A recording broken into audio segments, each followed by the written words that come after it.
Considering today's standards of raising animals, Mhm. of curing meats, I don't fully understand this as I think I should, the restriction that we have on pork. Sister. All right, I'll explain it to you. No, I'll do even better than that. I'll show you, but this is purely in the interest of science, you understand? Here we have the eastern mole and the brown rat. Yes, my old friend, the aardvark. And here we have the bush pig, as it says, closely related to the domestic pig. Now, do you know why Mr. Muhammad teaches us not to eat from the pig? Well, the pig contains certain disease-causing organisms. Right. Right, you're exactly right. Now, that's the physical aspect. There's also the mental or psychological aspects, and there's the spiritual reasons why we're not supposed to eat the pig. Look at the characteristics of a pig. He's sloppy, he's greedy like a pig, isn't that what they say? They also say you are what you eat. So what we put into our mouths affects our minds and our heart. We don't want to take on these characteristics of sloppiness, of uncleanliness, of selfishness. Now, from a spiritual aspect or a spiritual standpoint, the Bible and the Quran teaches us that it is divinely forbidden for us to eat of any pig. In various chapters in the Bible and the Quran, it talks about this. So from a physical standpoint, from a mental or a psychological standpoint, from a spiritual standpoint, we don't want anything to do with this animal.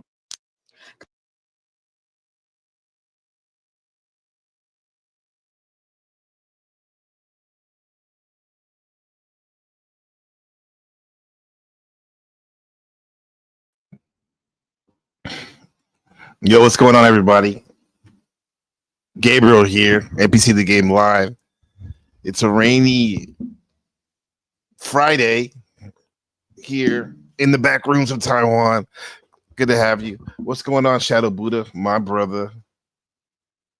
Good to see you, bro.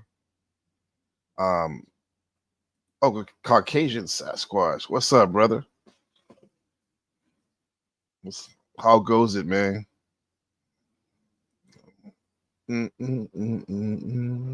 Brown's boy in the house, man. Good to see you, man.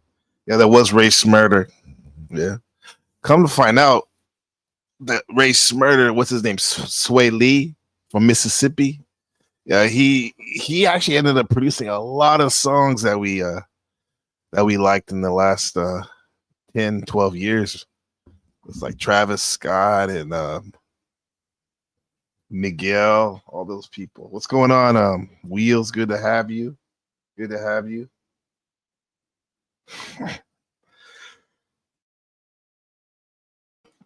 I got 200 email notifications for socials. Delete, yeah, man. Oh man, I remember my friend Cable out in Chicago. He told me one time, he's like, look at your emails, all the unreads, man. That's kind of like a state of where your psyche may be. I mean, you may be right, but shit, man, we get a lot of junk mails. I'm telling you, man. I think my email's in there somewhere. Let's watch.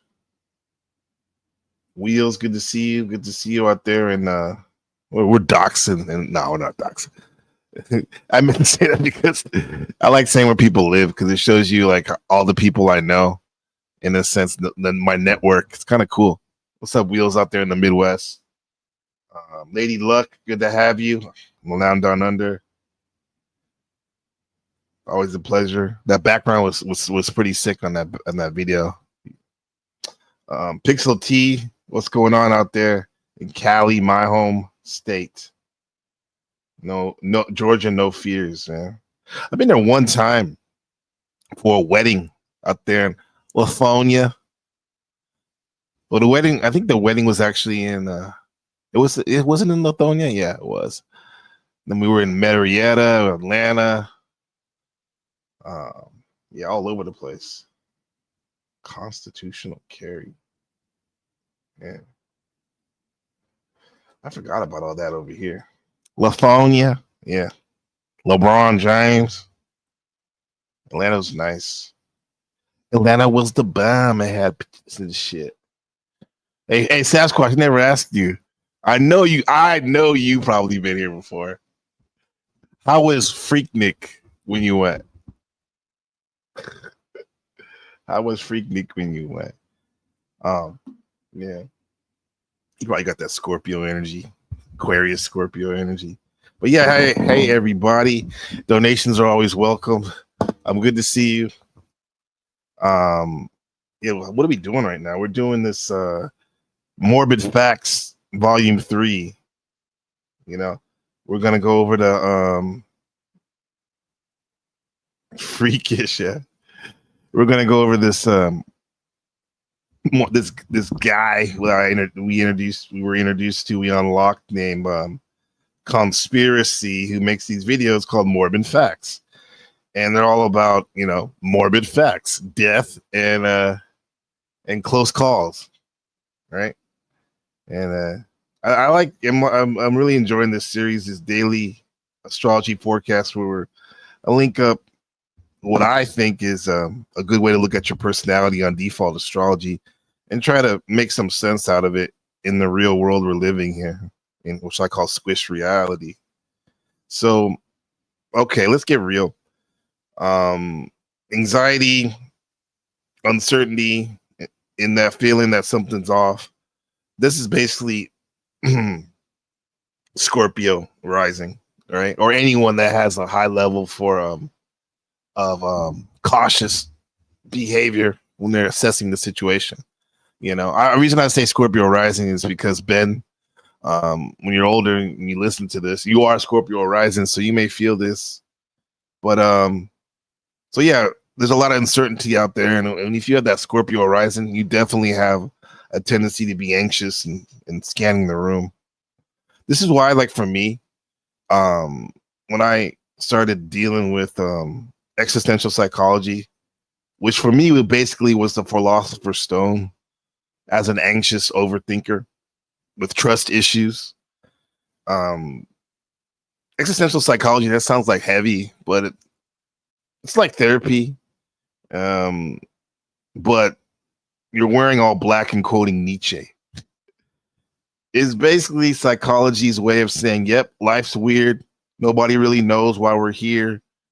And we're all going to die. However, what are you going to do about it? What are you going to do about it?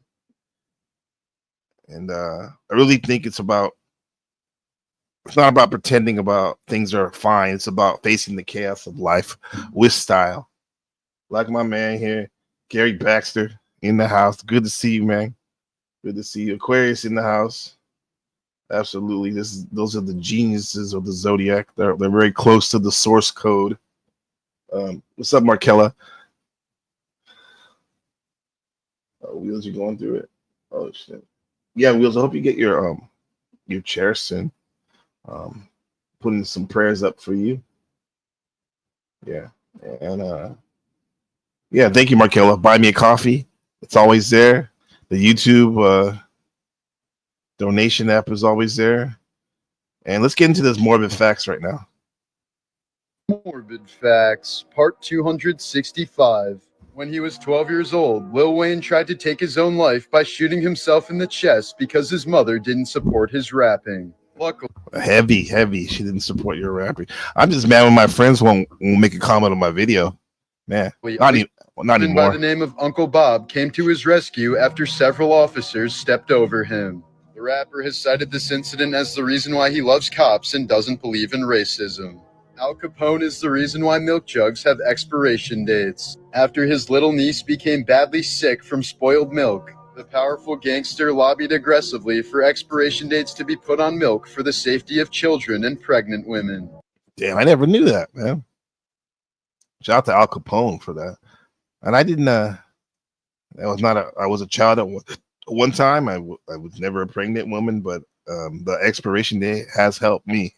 Here's an amazing photo of a New York City police officer coming face to face with Ming, a 350-pound tiger that was secretly living in a Harlem apartment. Authorities became aware of the cat's existence when its owner visited the emergency room and claimed he was attacked by a dog. But doctors recognized the injuries were far too extensive for a dog attack. So police raided the building and found several other exotic animals, including a pet alligator named Al.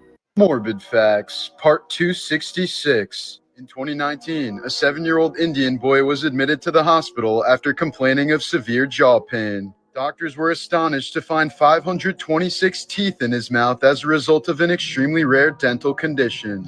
I mean, yeah, tax evasion. That's what they got him. They got him to slow down a little bit, but we got the spoiled milk off the shelves. Shout out to Al Capone for that. Yeah, 73 definitely.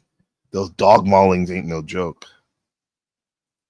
In 1969, a drunken Richard Nixon ordered a nuclear strike on North Korea for shooting down a spy plane. Luckily, his national security advisor, Henry Kissinger, also got on the phone with the Joint Chiefs and convinced them to stand down on that order until Nixon woke up sober the next morning. If you feed it, also got on and ordered a nuclear as a result of an extremely rare dental condition. In 1969, a drunken Richard Nixon ordered a nuclear strike on North Korea for shooting down a spy plane. Luckily, his national security advisor, Henry Kissinger, also got on the phone with the Joint Chiefs and convinced them to stand down on that order until Nixon woke up sober the next morning. Look at Kissinger being the voice of reason.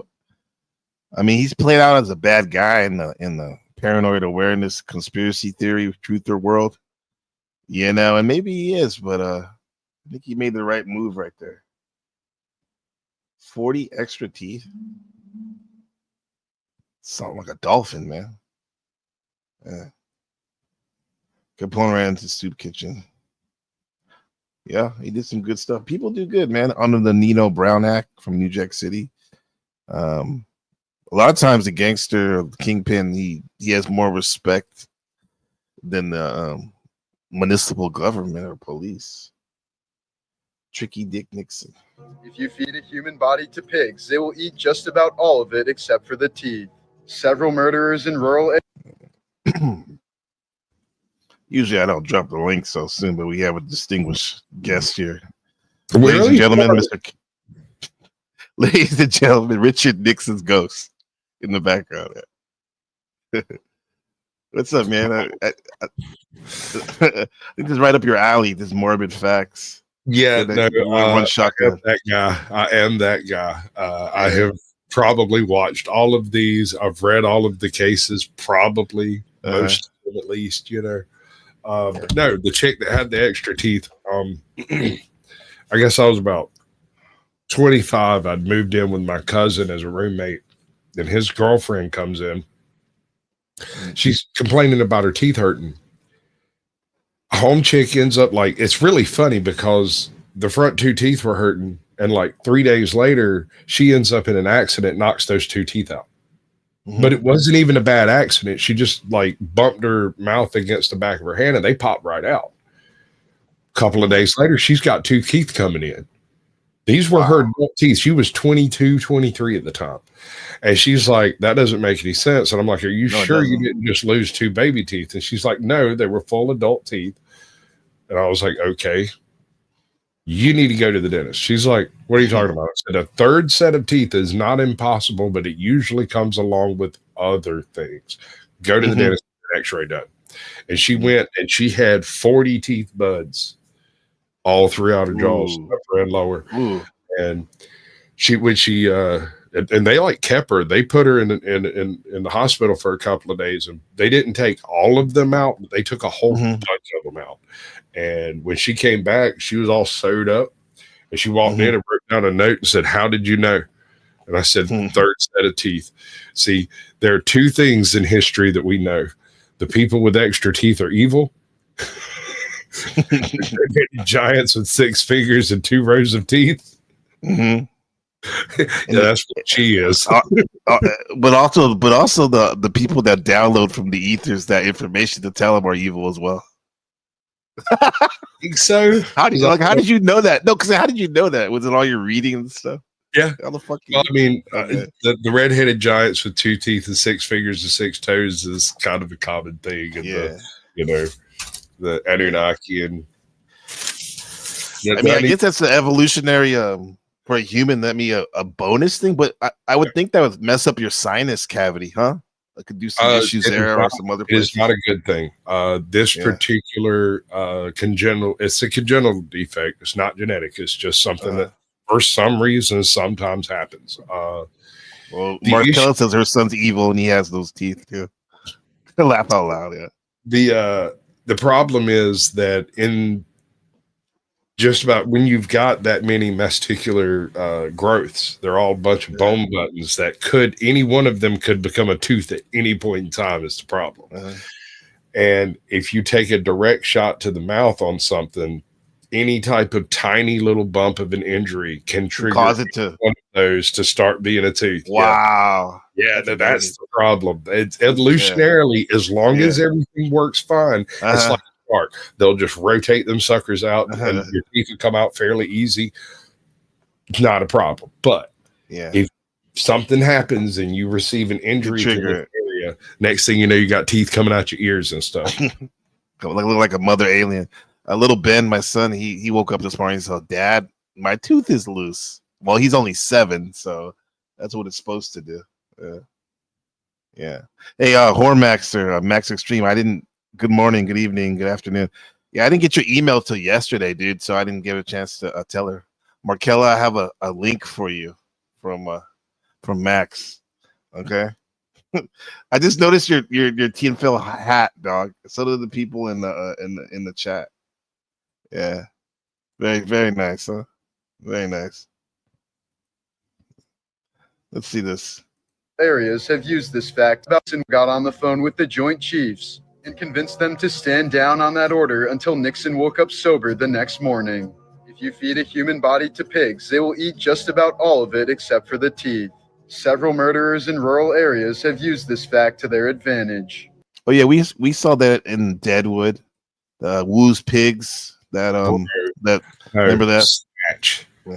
Yeah. Snatch, bro. It has the best pig history. What's the where line? Bricktop sits down and explains to the young gentleman the best way to dispose of a body apparently is to cut it into 6 pieces and find a man with a pig farm. It takes 14 to 16 large pigs to go through a body in about 10 minutes. Their teeth will go through bone like butter. But of course, you have to shave the piggy's hair and pull the teeth for the sake of the piggy's digestion. Well, yeah. That was a good segue from the last episode, the last little story about teeth. Too many teeth. The pigs are non-negotiable with teeth. They can't digest that. Maybe that's what it is. They can't digest it. Towards the end of World War II, Japan was planning on spreading a plague across America. The plan was to send hundreds of kamikaze pilots with planes full of plague-ridden fleas to the coastline of California. The plan was never carried out because Japan was forced to surrender 5 weeks before they were gonna do it. Wow. Hey, Sasquatch, didn't you? I heard this like 2 days ago. Didn't somebody actually bomb up the continent, the mainland of the United States? Japan several times. Yeah. They used balloon bombs. They used 24 balloon bombs, and we've only found about 12 of them. Yeah, well, they had a guy that he actually bombed like Oregon or Washington State, and he came back with a sword to give him apologize. The municipals, the mayor, and the people. And his daughter said that if they would have, if they wouldn't accepted the apologies, he would have done Sudoku on himself with the sword. It's a fucking puzzle game. That's a game. Well, yeah, and then he would have. Yeah, then he would have leveled up on his vocabulary, dude. What the hell is it called? What is it called? That's what you're. Seppuku is the puzzle. Seppuku is the. Oh, excuse me. Yeah. Why do I do that? Why do I know this? Yeah. I don't know. I hope you weren't gonna do seppuku on yourself at one point. Don't judge me. Don't judge me. She's a good panelist. Morbid Facts, Part 267. Last December, 45-year-old Amanda Richmond Rogers jumped into a freezing Alaska river to rescue her dog Groot after he fell in. Sadly, she never resurfaced from the water, and rescuers were unable to find her despite an extensive search. 4 months after she went missing, her body was finally found, still clutching the dog she was trying to save.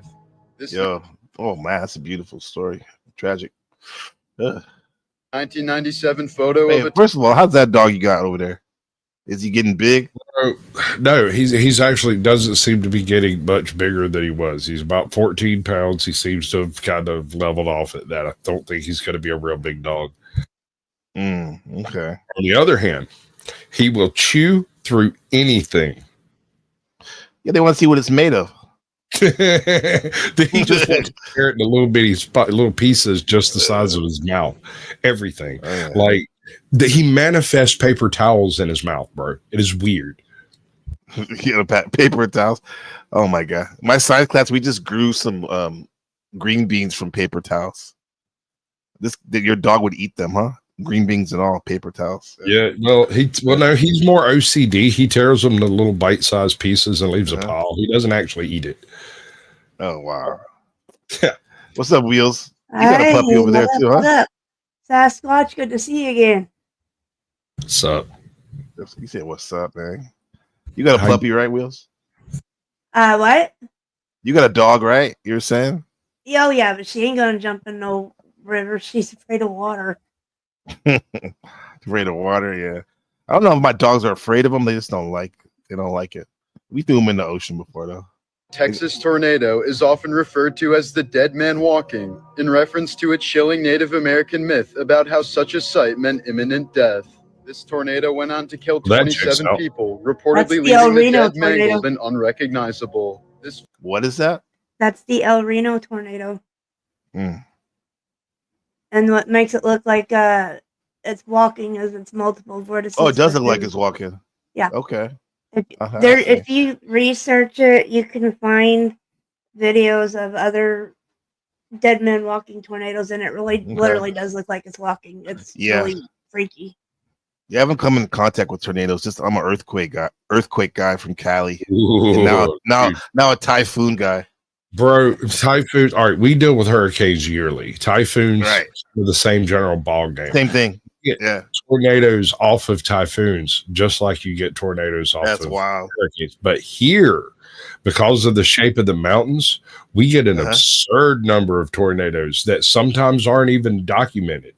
Like they pop up and go away so fast, they'll level a single house.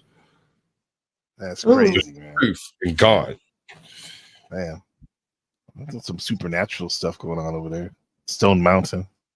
Killed 27 people, reportedly leaving the dead mangled and unrecognizable. This photo shows two elephants embracing each other one last time before being taken away from each other for a lifetime of serving man. That's a story you keep hearing. Like you hear the man that used to help protect elephants and he died, and then these elephants came to his house and stayed there like for 3 days, allegedly mourning him and stuff. Elephants. Let me hit you with a parallel possibility. Okay. There was this guy who fed elephants, and every day he fed the elephants. And one day he didn't show up, and the elephants were looking for him. There you go. That's true. He comes out with the same way. It's the same story. Yeah. You've applied an emotional context to something that may or may not have an emotion. I'm sure they were sad. That's not. You're taking all our water away, water bearer Aquarius. The emotion. Hey, think about the power of the person who chooses where the water is. That's true. That's why we're in the age of Aquarius, man. That's it. But with that said, I think in general, some of that Aquarius energy, they want to learn about emotions or experience it. I see Data from Star Trek as the quintessential Aries. He knows everything, and he's trying to learn about human emotion, yet he ends up being more human than humans. Shout out to Dennison for that. Certainly more humane. More humane, yeah. Maybe more human, because humans have foibles and failures and all of that stuff, but he's definitely more humane. Yeah. He's my favorite character of that series. Data, yeah. He's a good guy. Mm-hmm. In 2005, a neuroscientist studying the brains of psychopaths. What's that? Give me 7 of 9 any day of the week. 7 of 9. Okay. Yes, sir. I'm of serving man. In 2005, a neuroscientist studying the brains of psychopathic killers scanned his own brain as the control, only to discover that he himself was actually a psychopath. When he told now, do you think conspiracy actually like throws in some funny shit in here, like make or embellish it, or do you think it's all above board? What do you think's going on here? Well, anytime you're talking about conspiracy theories, the question of above board becomes a really big issue. Yeah. Old friends and family, the universal response was, "That explains a lot." Morbid Facts, Part That's not weird. 269. Actor and comedian David Spade has a tragic past. His dad walked out on him when he was a toddler, and his stepdad took his own life when he was a teenager. His first best friend died in a motorcycle crash. His second best friend, Chris Farley, died from an overdose, and his Don't be his friend.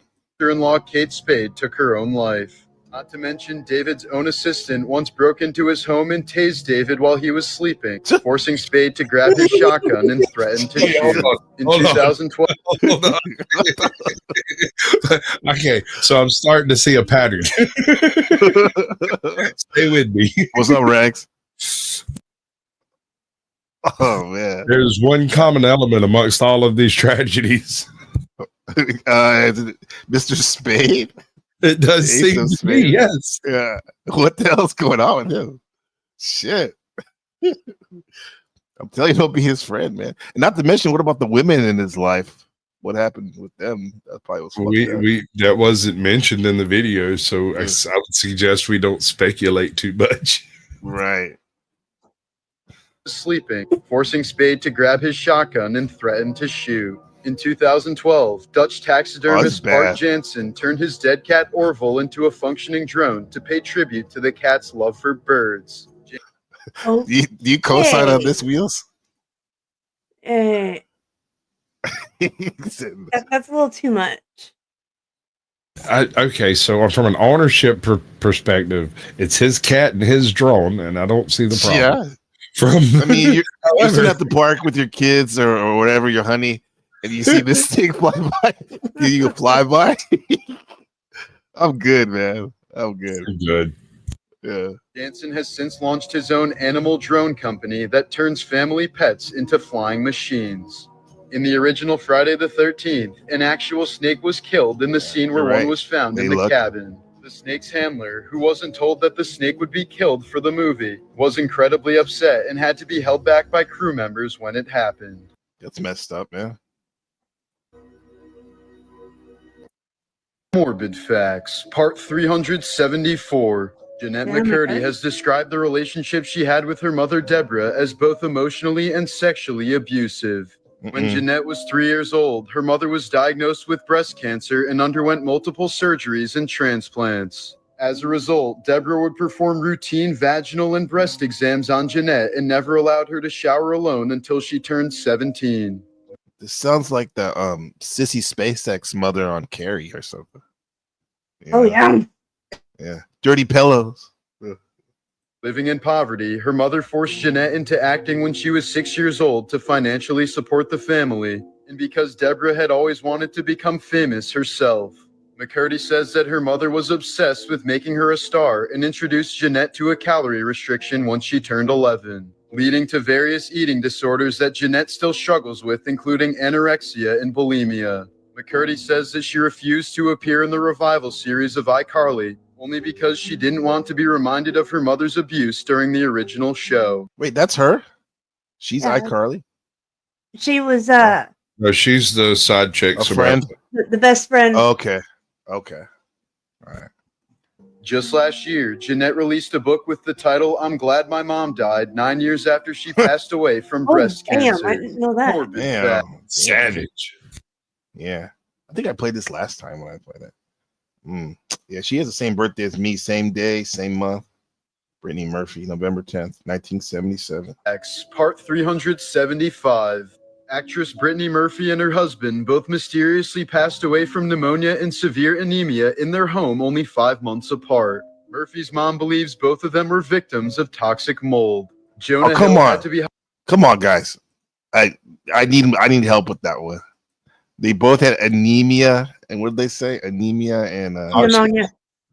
Well, here's the thing. All right, I live in Georgia. Georgia's a cloud. This part of Georgia is a cloud forest. We don't so much get rain as we get just constant like peace and fog.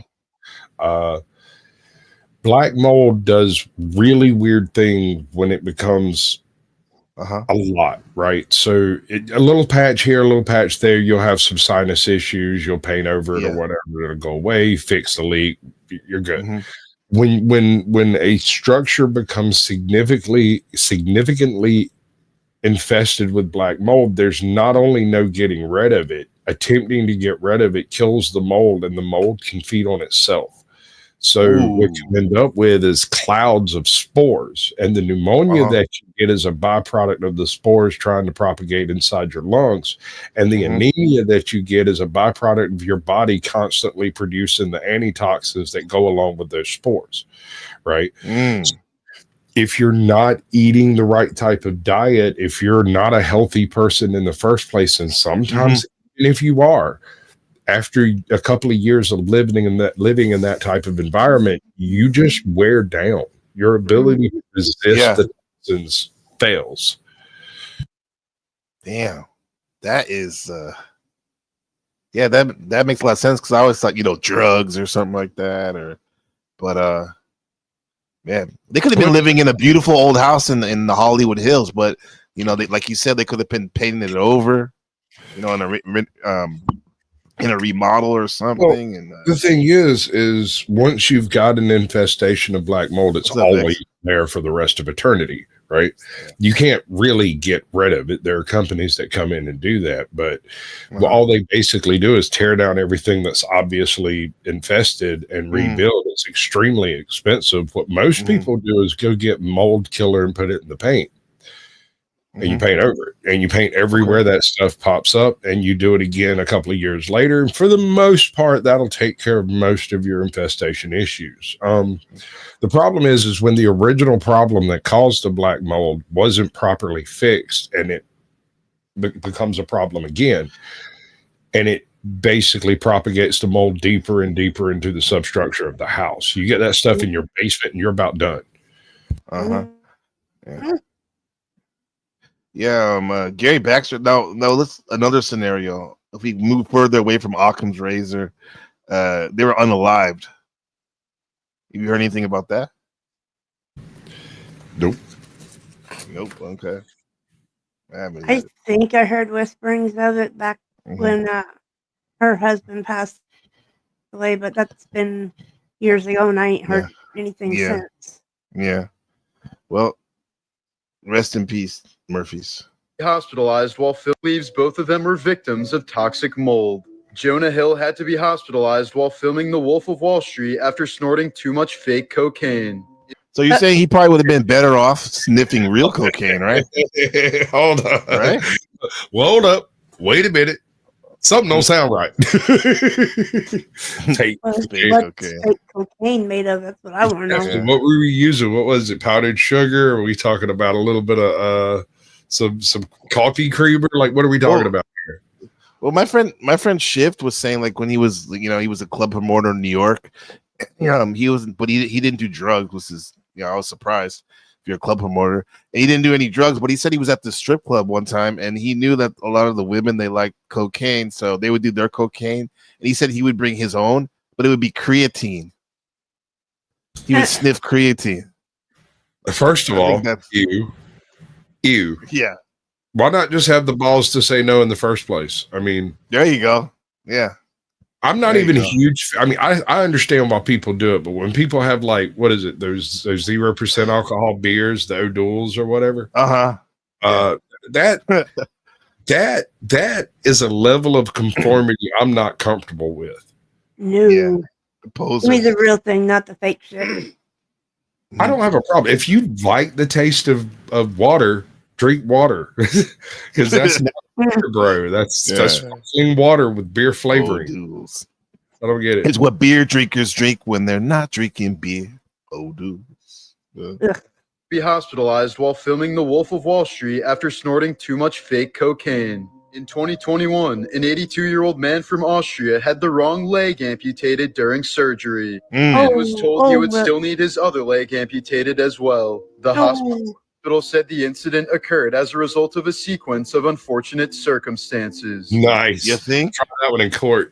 That is why when you're going in for any type of surgery like that, the surgeon will sign their initials in permanent marker on the limb that is to be amputated. I've been through it twice. Well, didn't need to do it the second time, but they still did it anyway that first time. Yeah, stop Yeah. coming with this big black permanent marker. I had 2-inch initials. We ain't messing this.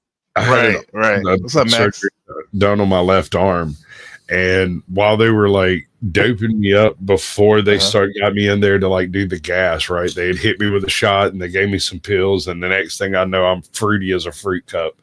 And I look over at my mom and I'm like, "Hey, you see that marker?" She's like, "Yeah." Show me, let me see that marker. She looked at me funny, handed it to me, and I popped the top off of it and circled the area they were going to be operating on. I said, "Don't let them hit me nowhere but there." Jesus. Yeah, I wanted to make sure, man. I don't blame you. Here's the thing: a devastating photo of a Colorado police officer. What'd you say? It hadn't even crossed my mind before I walked in there. It wasn't until right before I went under that I was like, "Hey, wait a second. What if I get an idiot for a doctor? Give me that marker." There are some idiots or doctors too. Yeah. They're distracting a little girl after her dad lost his life in a car accident. I remember this. Judy Melanick is a medical examiner who identified hundreds of bodies after the 9/11 attacks, most of which were just scraps of flesh or pieces of limbs. She was called in August of 2002 because someone had found a foot bone on top of a skyscraper a quarter mile away from ground zero. Morbid facts. Foot bone, no. Part 376. In 1998, Dana Carvey underwent open heart surgery to clear a blocked artery, but the surgeon operated on the wrong blood vessel. After spending 6 months recovering from the life-threatening botch, he won a $7.5 million lawsuit against the hospital and donated all of it to charity. In 2015, an Italian grandma accidentally sent 2 adults and 3 children to the hospital after making them hot cocoa that had expired in 1990. Pearl Jam song. Wait, what year was it? 1990? Yeah. But what year was it? 2002, she said she did it? 2015. Oh my gosh. Oh, wow. Yeah. Wow. 2015. An Italian grandma accidentally sent 2 adults and 3 children to the hospital after making them hot cocoa that had expired in 1990. Pearl Jam's song Jeremy was based on the real-life classroom suicide of 15-year-old Texas student Jeremy Wade. He was released from a mental hospital once his parents' insurance money ran out, so he brought a revolver to class and shot himself in front of 30 students. In 2013, wow, Jeremy's spoken, huh? A collection of files revealed that the U.S. government lobotomized over 2,000 veterans against their will after World War II. They were lobotomized for reasons such as PTSD, depression, schizophrenia, and homosexuality. Morbid. I mean, do people still get lobotomized? No, they not. 25? Not like they used to, but there is a procedure that is occasionally used now where they use radio waves to overheat parts of the brain. Technically a lobotomy, but not the same at all. Yeah. Well, what's the reason for this? So I had a friend that was born with I can't remember what it's called, but it's when both sides of your brain are equally active all the time, and it'll cause like it looks like epilepsy. And they were going to remove half of her brain and let the other half operate the body, basically. And they initially went in and cut the thing, that horseshoe thing that connects the 2 sides. I can't remember what it's called. Right. They went in and cut that, and that just caused the seizures to become more prevalent. And so they ended up using one of these radio wave generating doohickeys to basically kill parts of her brain from outside until it with the brain activity that was causing the problem. And that was 18 years ago. Yeah. And she's the mother of like 7 kids now. So. Oh, wow. Wow. She can function and stuff. Wow. Function, yes. However, she is absurdly violent, but I don't know if that has to do with being of half a mind or just she's a savage. It could go either way. I know her parents, they were savages. Her mom was stabby as all get out. So the hippocampus, that's it. Hippocampus. Thank you, Gary. He said he'd rather have a bottle in front of him than a frontal lobotomy. I'd rather have a bottle in front of me than a frontal lobotomy. Damn right. Yeah. It's a lyric, huh? Yeah. The lyrics to go. Morbid Facts, part 377. In 2018, 16-year-old Kevin Watkins was lagging horribly while attempting to play Xbox in his Georgia family's home. Hey, when that happens, when you're trying to play Halo, then you're lagging. In an effort to improve the speed, he decided to change the Wi-Fi password to prevent others from using it and slowing down the connection while he was gaming. Soon enough, an argument broke out between Kevin and his mom, escalating to a point where his older sister Alexis had to step in to prevent Kevin from physically harming their mother. Tragically, Kevin placed Alexis in a strong chokehold and refused to let go despite his younger brother and mother begging for him to stop. By the time police arrived 15 minutes later, Alexis was no longer moving or responsive, but Kevin still had her in a chokehold. She had been starved of oxygen for a lengthy amount of time, resulting in extreme brain damage. Alexis was quickly rushed to the hospital, but was soon pronounced dead from asphyxiation. Kevin was tried for murder and sentenced to life in prison for the tragic incident. No Xbox there. What? It's a postmodern world, man. Wow, over Xbox. I bet, man, I was really hardcore in that match. I was going worldwide. It was happening, and she ruined it because she had the Facebook. Oh man, the Facebook.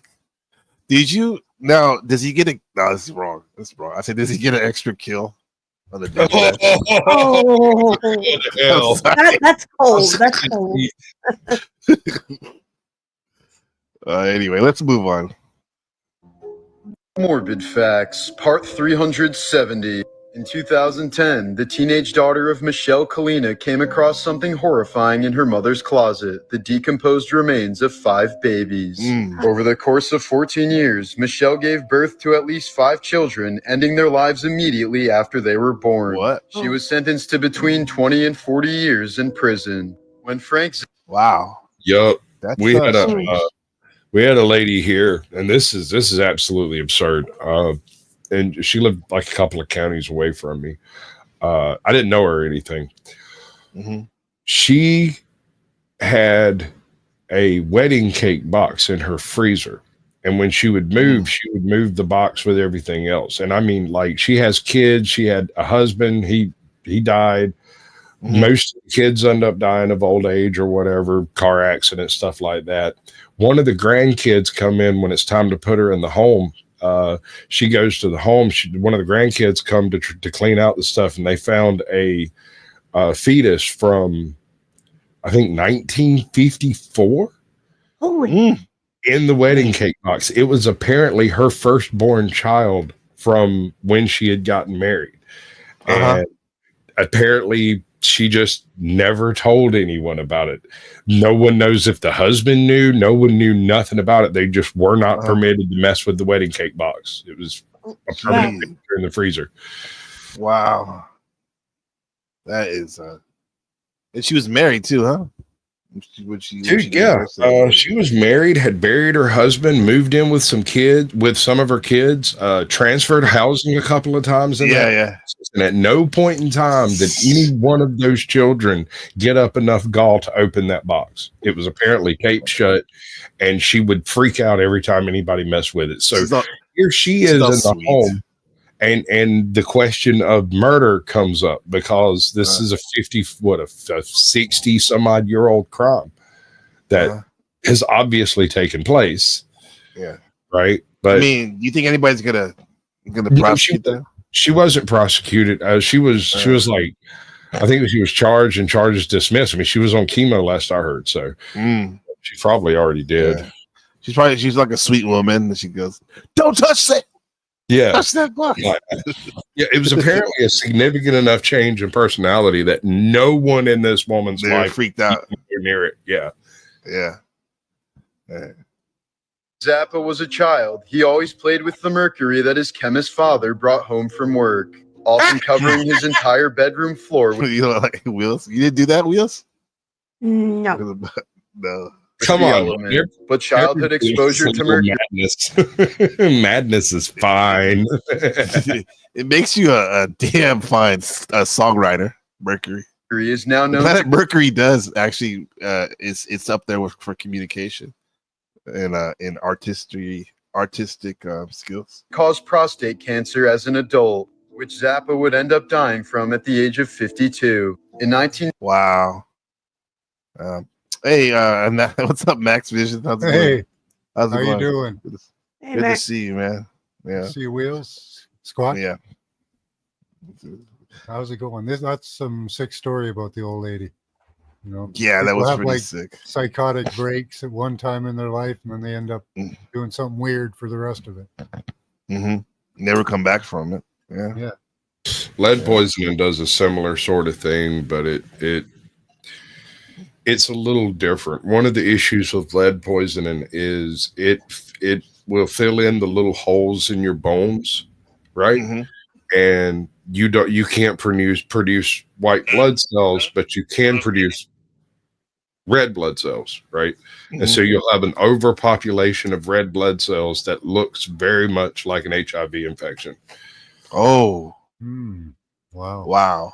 You get the same symptoms? Eventually, if whatever is causing the lead buildup in the first place isn't removed from the diet or the environment, if that person gets taken out of it, chances are a little chelation therapy and some hospital time, they'll be fine. Yeah. But if the source of the lead isn't identified, eventually they will die due to some errant. They'll end up with mushrooms in their brain or something. Oh man. So we used to have a lot of lead in the paint, right?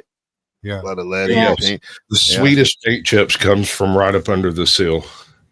That's the ones that people eat, the little kids. I had a good friend who passed away 3 years ago, Jason, in New Jersey, and he supposedly they said he died of asbestos poisoning. Mesothelioma, was it mesothelioma or something like that? Yeah. Something like that. Yeah. And he worked in the prison system. I don't know. That's where he got it from. I would assume that's where he got it from. That's exactly where he got it from, especially if it was in the South, bro. Like our schools, up until a few years ago, our schools were still covered in that crap. Like all the pipes were covered in asbestos. Oh yeah, up until a few years ago. Yeah, well, I thought they took care of that shit.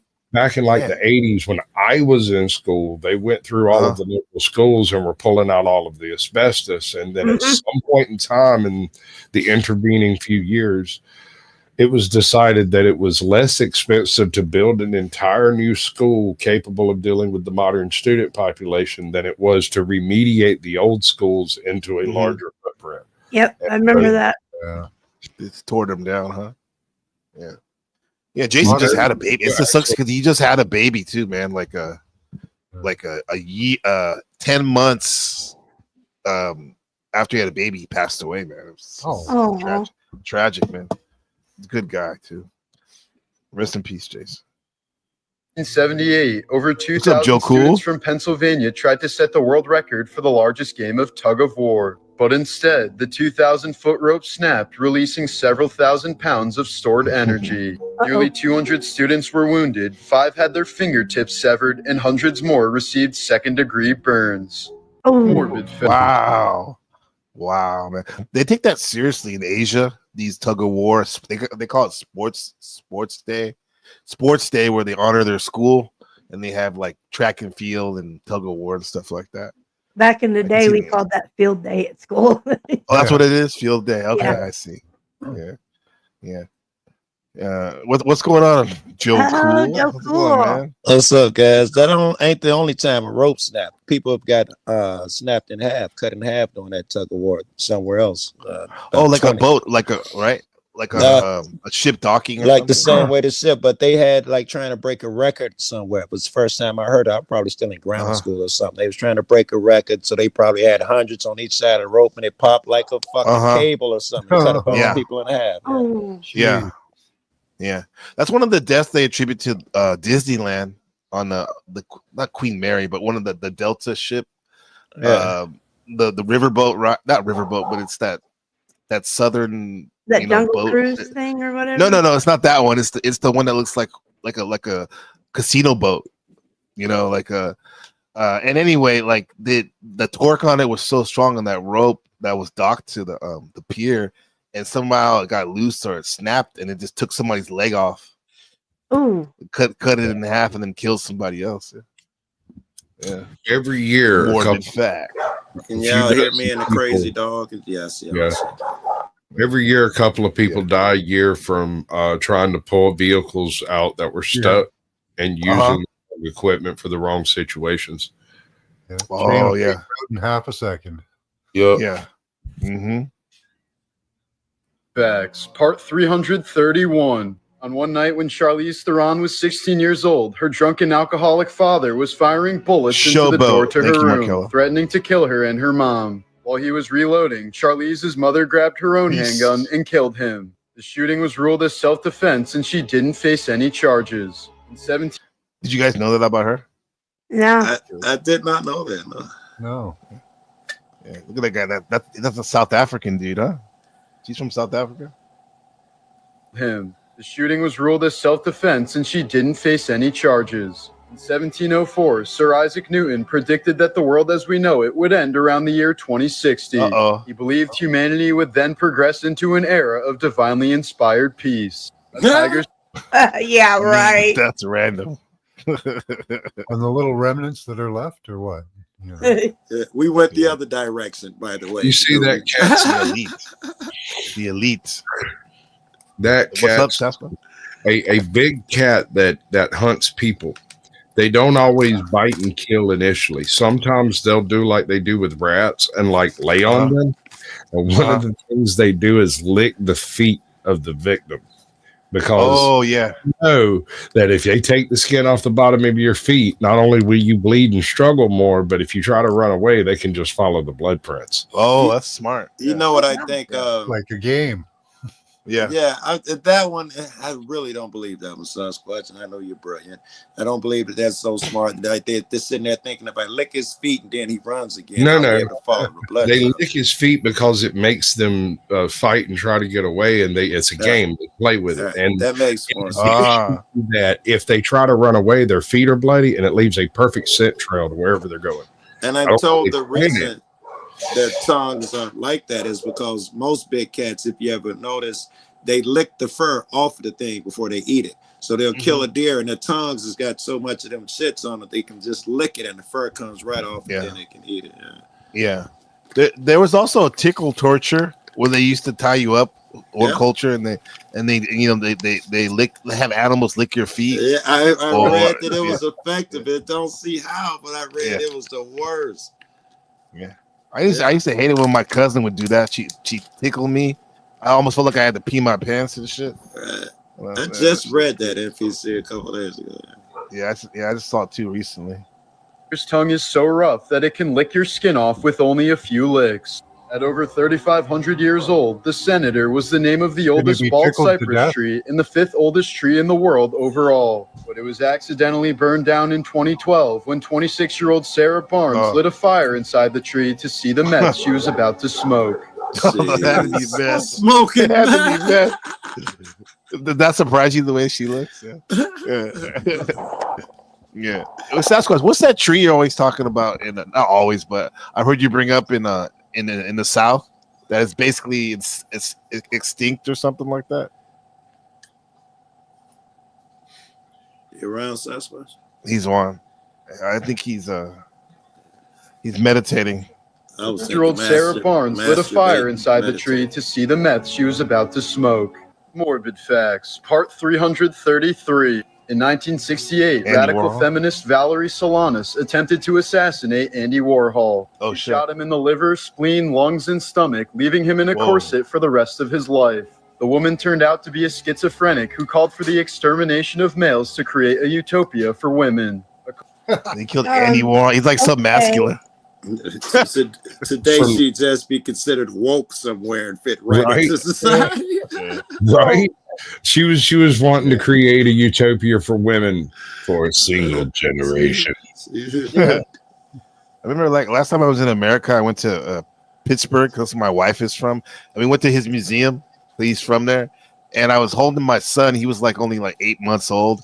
I don't know what the fuck I was doing, but like I almost like dropped him, and I almost like ran into this multi-million-dollar sculpture. I was like so close from knocking it over, bro. Yeah. You say his museum? Who? This dude, Morbid Facts? Andy Warhol. Andy Warhol has Warhol museum in Pittsburgh. That's where he's from. Yeah. It's pretty based. I bet. Schizophrenic who called for the external. Very talented. I like him because he combined art with making money. I dig it. Yeah. Give him that. Determination of males to create a utopia for women. According to a 1996 Super Mario manga, one-up mushrooms grow from the bodies of dead Marios, perpetuating the cycle of life and death. In 1971, oh wow, that's a good theory. What do you think about that, guys? Look at that. I like Mario Brothers for saving the princess and eating the magic mushrooms. You know, it doesn't make any sense because the mushrooms clearly come out of blocks, so that doesn't work out. Okay, yeah. These of dead Marios, perpetuating. Joe Cool Ragamuffin wants to know if you do Discord. What up, Rago? And no, I'm too old, untalented. I've tried it. Too old. Yeah. The cycle of life and death. In 1971, Fleetwood Mac had to cancel a sold-out show when their guitarist Jeremy Spencer suddenly went missing. He was found a few weeks later. We got to give a shout out to Texas Blue, Joe Cool's. Hey, girl. Friend. What's up? Shabby clothes and a shaven head. Who's after this? joining, went missing. He was found a few weeks sold-out cycle of life and death. Leonard Skinner. 1971, Fleetwood Mac had to cancel a sold-out show when their guitarist Jeremy Spencer suddenly went missing. He was found a few weeks later with shabby clothes and a shaven head after joining the Children of God, a cult founded by a pedophile that was responsible for the widespread abuse of thousands of children. Morbid. Now, is that what Joaquin Phoenix's family was part of? Did you hear about that? Like they're part of one of those weird cults that did PDF. Yeah, that's why they changed their name to Phoenix. Their last name. They dropped their name to. They said to symbolize their new rebirth out of the cult. Yeah. Okay. Children of God. Y'all heard of the Children of God cult? No. I'm sitting up here talking my ass off. Mike is muted. Never heard of it. No. Okay. Facts. Part 338. Arnold Schwarzenegger had a brother named Maynard who was favored by their Nazi father but died in a drunk driving crash when he was 24. Arnold didn't attend his brother's funeral or his father's. In 1980, I like how you threw that in there, Nazi father. 24. Arnold didn't attend his brother's funeral or his father's. In 1980, a Las Vegas hospital had to suspend workers for betting on when patients would die. The nurse was even accused of murdering a patient so she would win. He's trying to hedge your bets, huh? Yeah. I bet that goes on a lot. I'm sure. Die. One nurse was even accused of murder. Huh? More than you think. Really? Yeah, more than you think they did during COVID, right? Right. Yeah, a lot of money was made, right? Each person was worth a certain amount of money too, right? Depending on how old you were. Went up. It started out like 30 grand or something, and it got up over 90 and 100 grand by the time they ended that. Damn. Yeah, it was ridiculous. There's 49,000 and thanks, Lady Luck. For death. They say hospitals could get out of the red just by enough patients dying. Where they had all these financial problems, they were working their way out just off of the incentives from all the patients they took in. Yeah, and if you use like a ventilator, you get more money. Stuff like that. They even invented a brand new thing called comorbidity. This had been considered previously, but was never a part of actually cause of death. Comorbidities were something that was studied within the medical community, not listed in cause of death anywhere. No, I don't understand. Tell me more. Something. Okay, so the concept of the comorbidity existed in the medical industry as well. They died with say pneumonia and complications of dialysis. That's a comorbidity. The dialysis might have killed them. Multiple causes of death, or do they got to pick causes of death? Previously, before all of that, cause of death was usually a single thing. If it was a car accident, it was a car accident. It didn't matter if you were, pregnant and in labor or any of that stuff. You died in a car accident, right? After that little event that we're talking about, the concept of comorbidity made it onto the actual cause of death listings. And I wonder.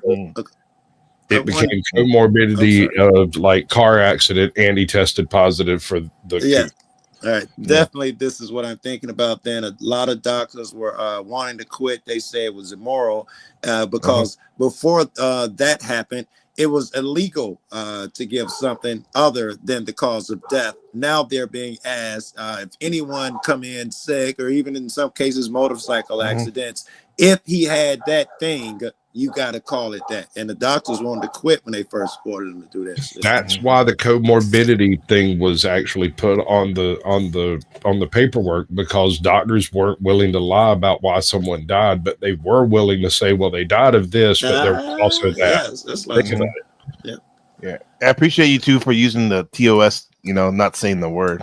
Thanks for that. You guys are OGs. There's a comment from Peace Dynamo. I was in the hospital for 9 days during Conan, and I remember my tests coming back negative, and I had sepsis and almost died. Wow. When I discharged, my paperwork said I had Conan. I knew it was, for their money. Yeah. Right. Yeah. It's like what Tony Soprano said. They did a wallet biopsy. My old man, he was in he had a stroke. He couldn't walk. He was in what do you call it, nursing home when that shit occurred. And he had 2 roommates, and one of them he called me. Old man called me. He was like, yeah, it was really horrible. My roommate got diagnosed with Conan, and a couple of days later, it was last night at the time he called me. He was like, he was pushing a button and all of this, and I could hear them talking in the hallway, talking about, oh, he'll be fine, this and that. He died. He called me a week or so later. The other guy in there, his other roommate who was left, he was tested, and he went through the same thing. My old man was crying. I don't think I ever heard him cry in my life, and he was crying, and he said yes, and now they just said I tested positive. So I thought, excuse me real quick. It's okay if you type it. You're good. Peace Dynamo. So you said so. Go ahead, Joe. Yeah. So they said that one guy died. Yeah. First the one guy, a week later another guy, and then he tested. So I'm thinking they're trying to get rid of him so they can get the money. This is what they're doing over there. And I had came home like now to take care of him. I was the only one doing it. I was too prideful. I cried and brought the rest of my family in on it. But within a day or two, they had arranged him a flight to Arkansas to go to another VA and have him retested. We take him out there. They say, no, he ain't even got it. Man. Damn. I got one for you. And this is direct experience. I guess you'd call it anecdotal. The beginning of that year, I got sick, really, really sick. Don't know if it was related. Just when I got over it, when I got better, I was sitting on my front stoop in the sun, still, ravaged by whatever it was I'd had. Right. And I saw 14 hearses, 14 funerals go by my house in one afternoon on one Sunday evening. Interesting. Oh, wow. I'm a small town, bro. I'm a small town. That's like what, half the population? Well, as far as like the old folks' homes we have locally, yes, that was like a third of the population. And the following week, about the same number of people rolled out of here. Damn. I put a document in the private chat for you, NPC. Yeah, I got it for you right here. How many of you guys on the panel have had COVID? Not out loud. Oh, we don't say the word, please. Respectfully. You can say Conan or whatever. Yeah. C19 or something. I had it. My wife had it last week. Allegedly, she tested positive. I've not had it, and that was with 2 roommates testing positive when I was in rehab back in 21. Wow. I don't know. I'm like special blood or what? Yeah, I've got. They said A positive blood has like natural antibodies. That's what they said, Joe. Yeah, A positive. My wife never had symptoms. Like she never had symptoms. It almost killed me. My daughter sneezed, and that was about it. And my wife literally looked at me one day and was like, "Is it a little hot in here?" And that was the extent of it. I'm convinced that was her getting that. My whole family went down, I'd say about a month or 2 months before they announced that something was out there. They all went down from this strange bug, one after another, and I was the only one who didn't get it. I was. You didn't get it, Joe? I never did. No, in fact, I traveled the entire time. I was flying across the country for $60 to different states and shit because nobody would fly. Everybody was paying to meet in the airport. You're a bad note on the network. That's what it is. I had a bad a bad luck situation with all of that. My right before I got sick, my whole family went to Disneyland, and so I was at home alone, sick, and didn't realize how sick I was until I was getting over it. Right. Like, was your respiratory Sasquatch really fucked up? When I'm sick. All right, I got up one morning and I felt like scary, crap, bro. and I took a shower because I felt slimy. Right, I had a fever. I felt bad. I'm like, damn, I'm sick. I'm gonna tell everybody I'm sick. Your bones hurt. I went and sat down in my recliner and fell asleep. Slept for 24 hours. This is after having slept 8 hours. I woke up, took a shower, sat down, slept for 24 hours. And the only reason I woke up is because my big ass meat-headed dog, somebody knocked on the door and he fruited up and jumped on the chair and tipped me over. And so I ended up with my knees slapping me in my face, and that woke me up enough, but I couldn't breathe. And so I was like coughing. And I went in the shower and I remember looking in the mirror and my lips were blue. I had my skin had a really light, like greenish kind of cast to it. And I was like, what in the world? When I spoke, goobers came out of my mouth, and I turned on the shower and took a shower and sat there and coughed up crap for a solid 15 minutes. And when I got out, I was bright pink. They tried to knock off the Yeti. Yeah. Sounds like it didn't work.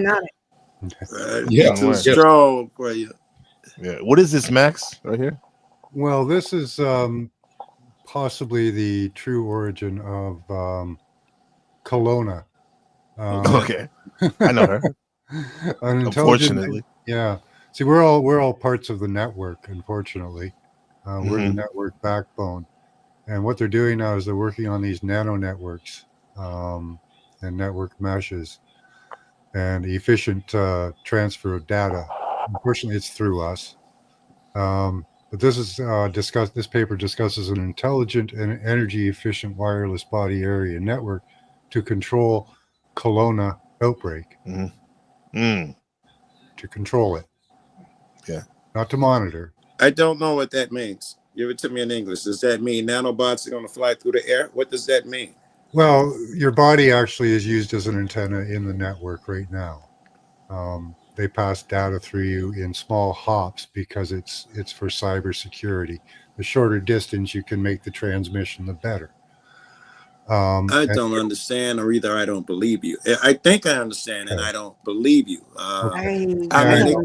Most people have a hard time with that. Yeah, if I'm understanding you right. I mean, I do believe it's feasibly possible under certain conditions, blah blah blah. But I like to see how, when, where, and why. Because I got a whole list of papers I can share with you if you want. Look right here. It says wireless body area networks with the Internet of Things for monitoring. Yeah, you're part of the body area network. I don't know what that means. The W band. It's a way to track you. You're saying through the virus. Google intra-body communication. Well, intra is within the body. Here we go. Look at this, dude. I got girls with big titties. What are you doing to me? All right, this might be it. All right, let's see what we got here. Okay, the user enters personal defects and it goes to the cloud. The cloud uses it to diagnose something. It lets you know if your blood pressure, its temperature, and pulse. That's nothing heavy, and then it sends it back to the phone. That's nothing. That's not a big deal. It just monitors you. All your heart rate's up. His blood pressure is fast. You know, I know they got devices like that already, and then it immediately sends it across the network to your provider, and they call you and say, "Joe, watch your heart. How are you feeling today?" That's a little different. This I understand. Yeah, that's part of it. Health monitoring is what Kelowna jibby jabs were for. Gotta love this dude. Jimmy Jab. Yeah. Yeah.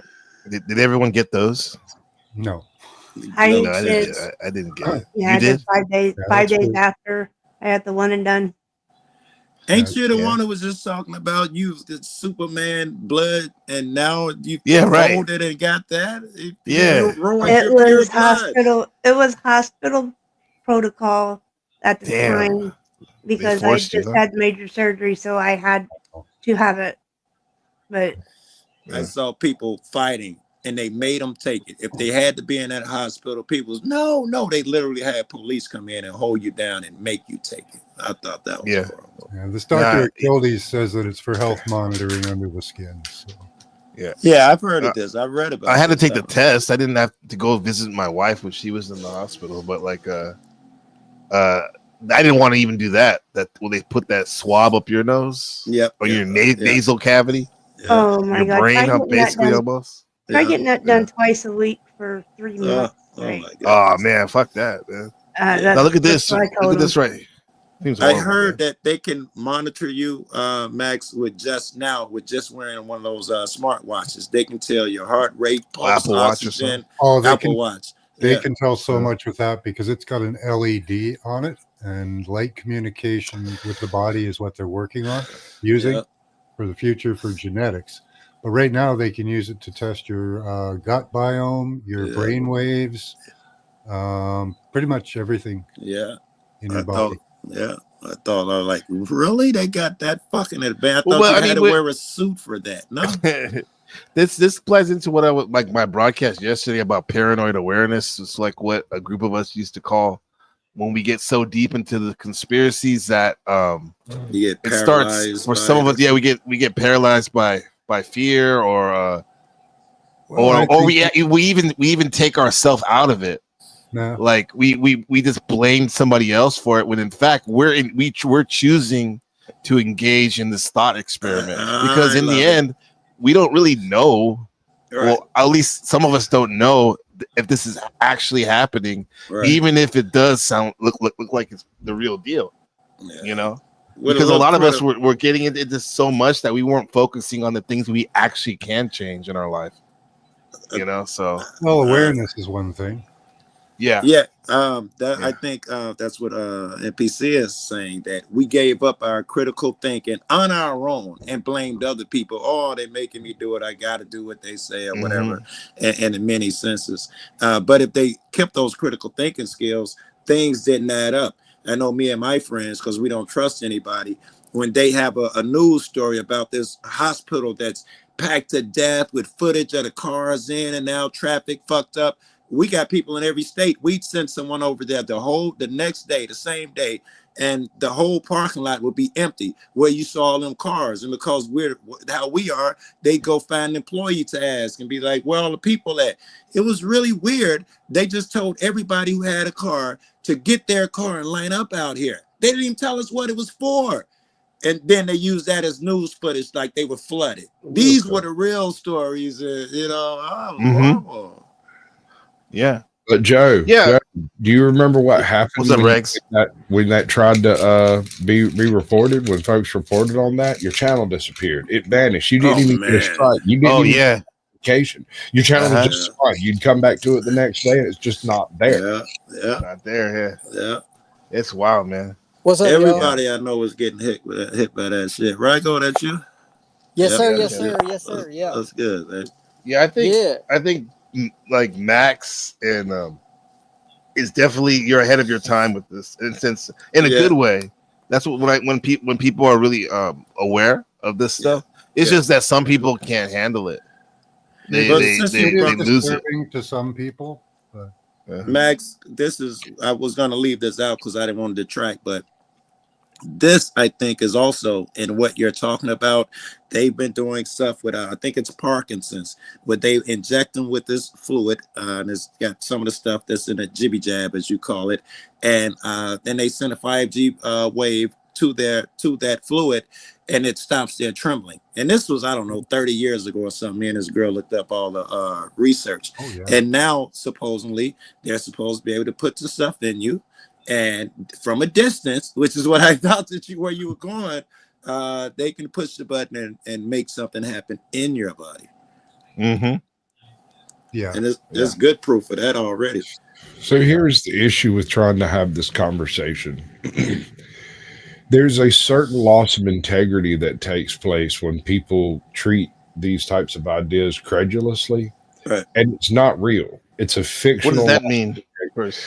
That word you just used. The mainstream concept the idea Oh, of you heard what me. is real versus not. This They've is made it conspiratorial to talk like this to take away any validity when you Oh, open your yeah, mouth and okay. talk about it. Yeah. right. And Thank so just by entertaining these types of ideas in the minds of other people, some other people, You are you weak. lose validity on every one of your opinions because you have a thought on a particular topic. I'm sure Joe runs into this problem all the time. Yeah. Yeah. I just show Yep. people the documents and there's a short video if you want to see how they can track everyone. Yeah. I got something interesting I wanted to share in regards to. Oh shit, that was crazy. Somebody's popping just- some tires out here. All right, I thought you farted, right? I thought you farted. Don't try to blame Yeah, on the tires. ain't that Yeah, right, man? yeah. Come on, man. No, the nasal swab thing, right? I was back when the Maui fire thing was going on. I was out. We were out for my mom's dinner at Cheesecake Factory, and they were bringing up that my uncle had gone Chicken back to marsala. get a nasal swab, even though he's already had round after round of the jab. And I was horrified. I didn't know really what to say because he does not like entertaining any of these types of topics. So it was just sort of those things where I thought, well, hear what he has to say, and maybe I'll say something, maybe I won't. Well, what he said was they took him in there for a nasal swab and they stuck it way up there. And he said he started feeling this burning sensation up on his brain. And I was like, holy shit. Jesus.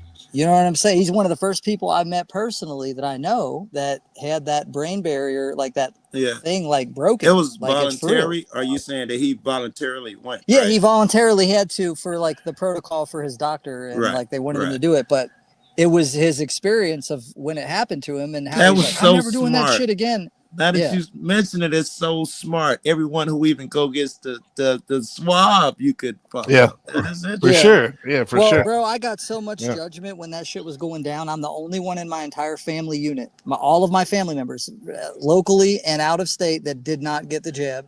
And I'm the one that they judged and said, you're going to get all of us sick and da da da da. And they all got sick round after round. They had round after round of the shot and they all got sick.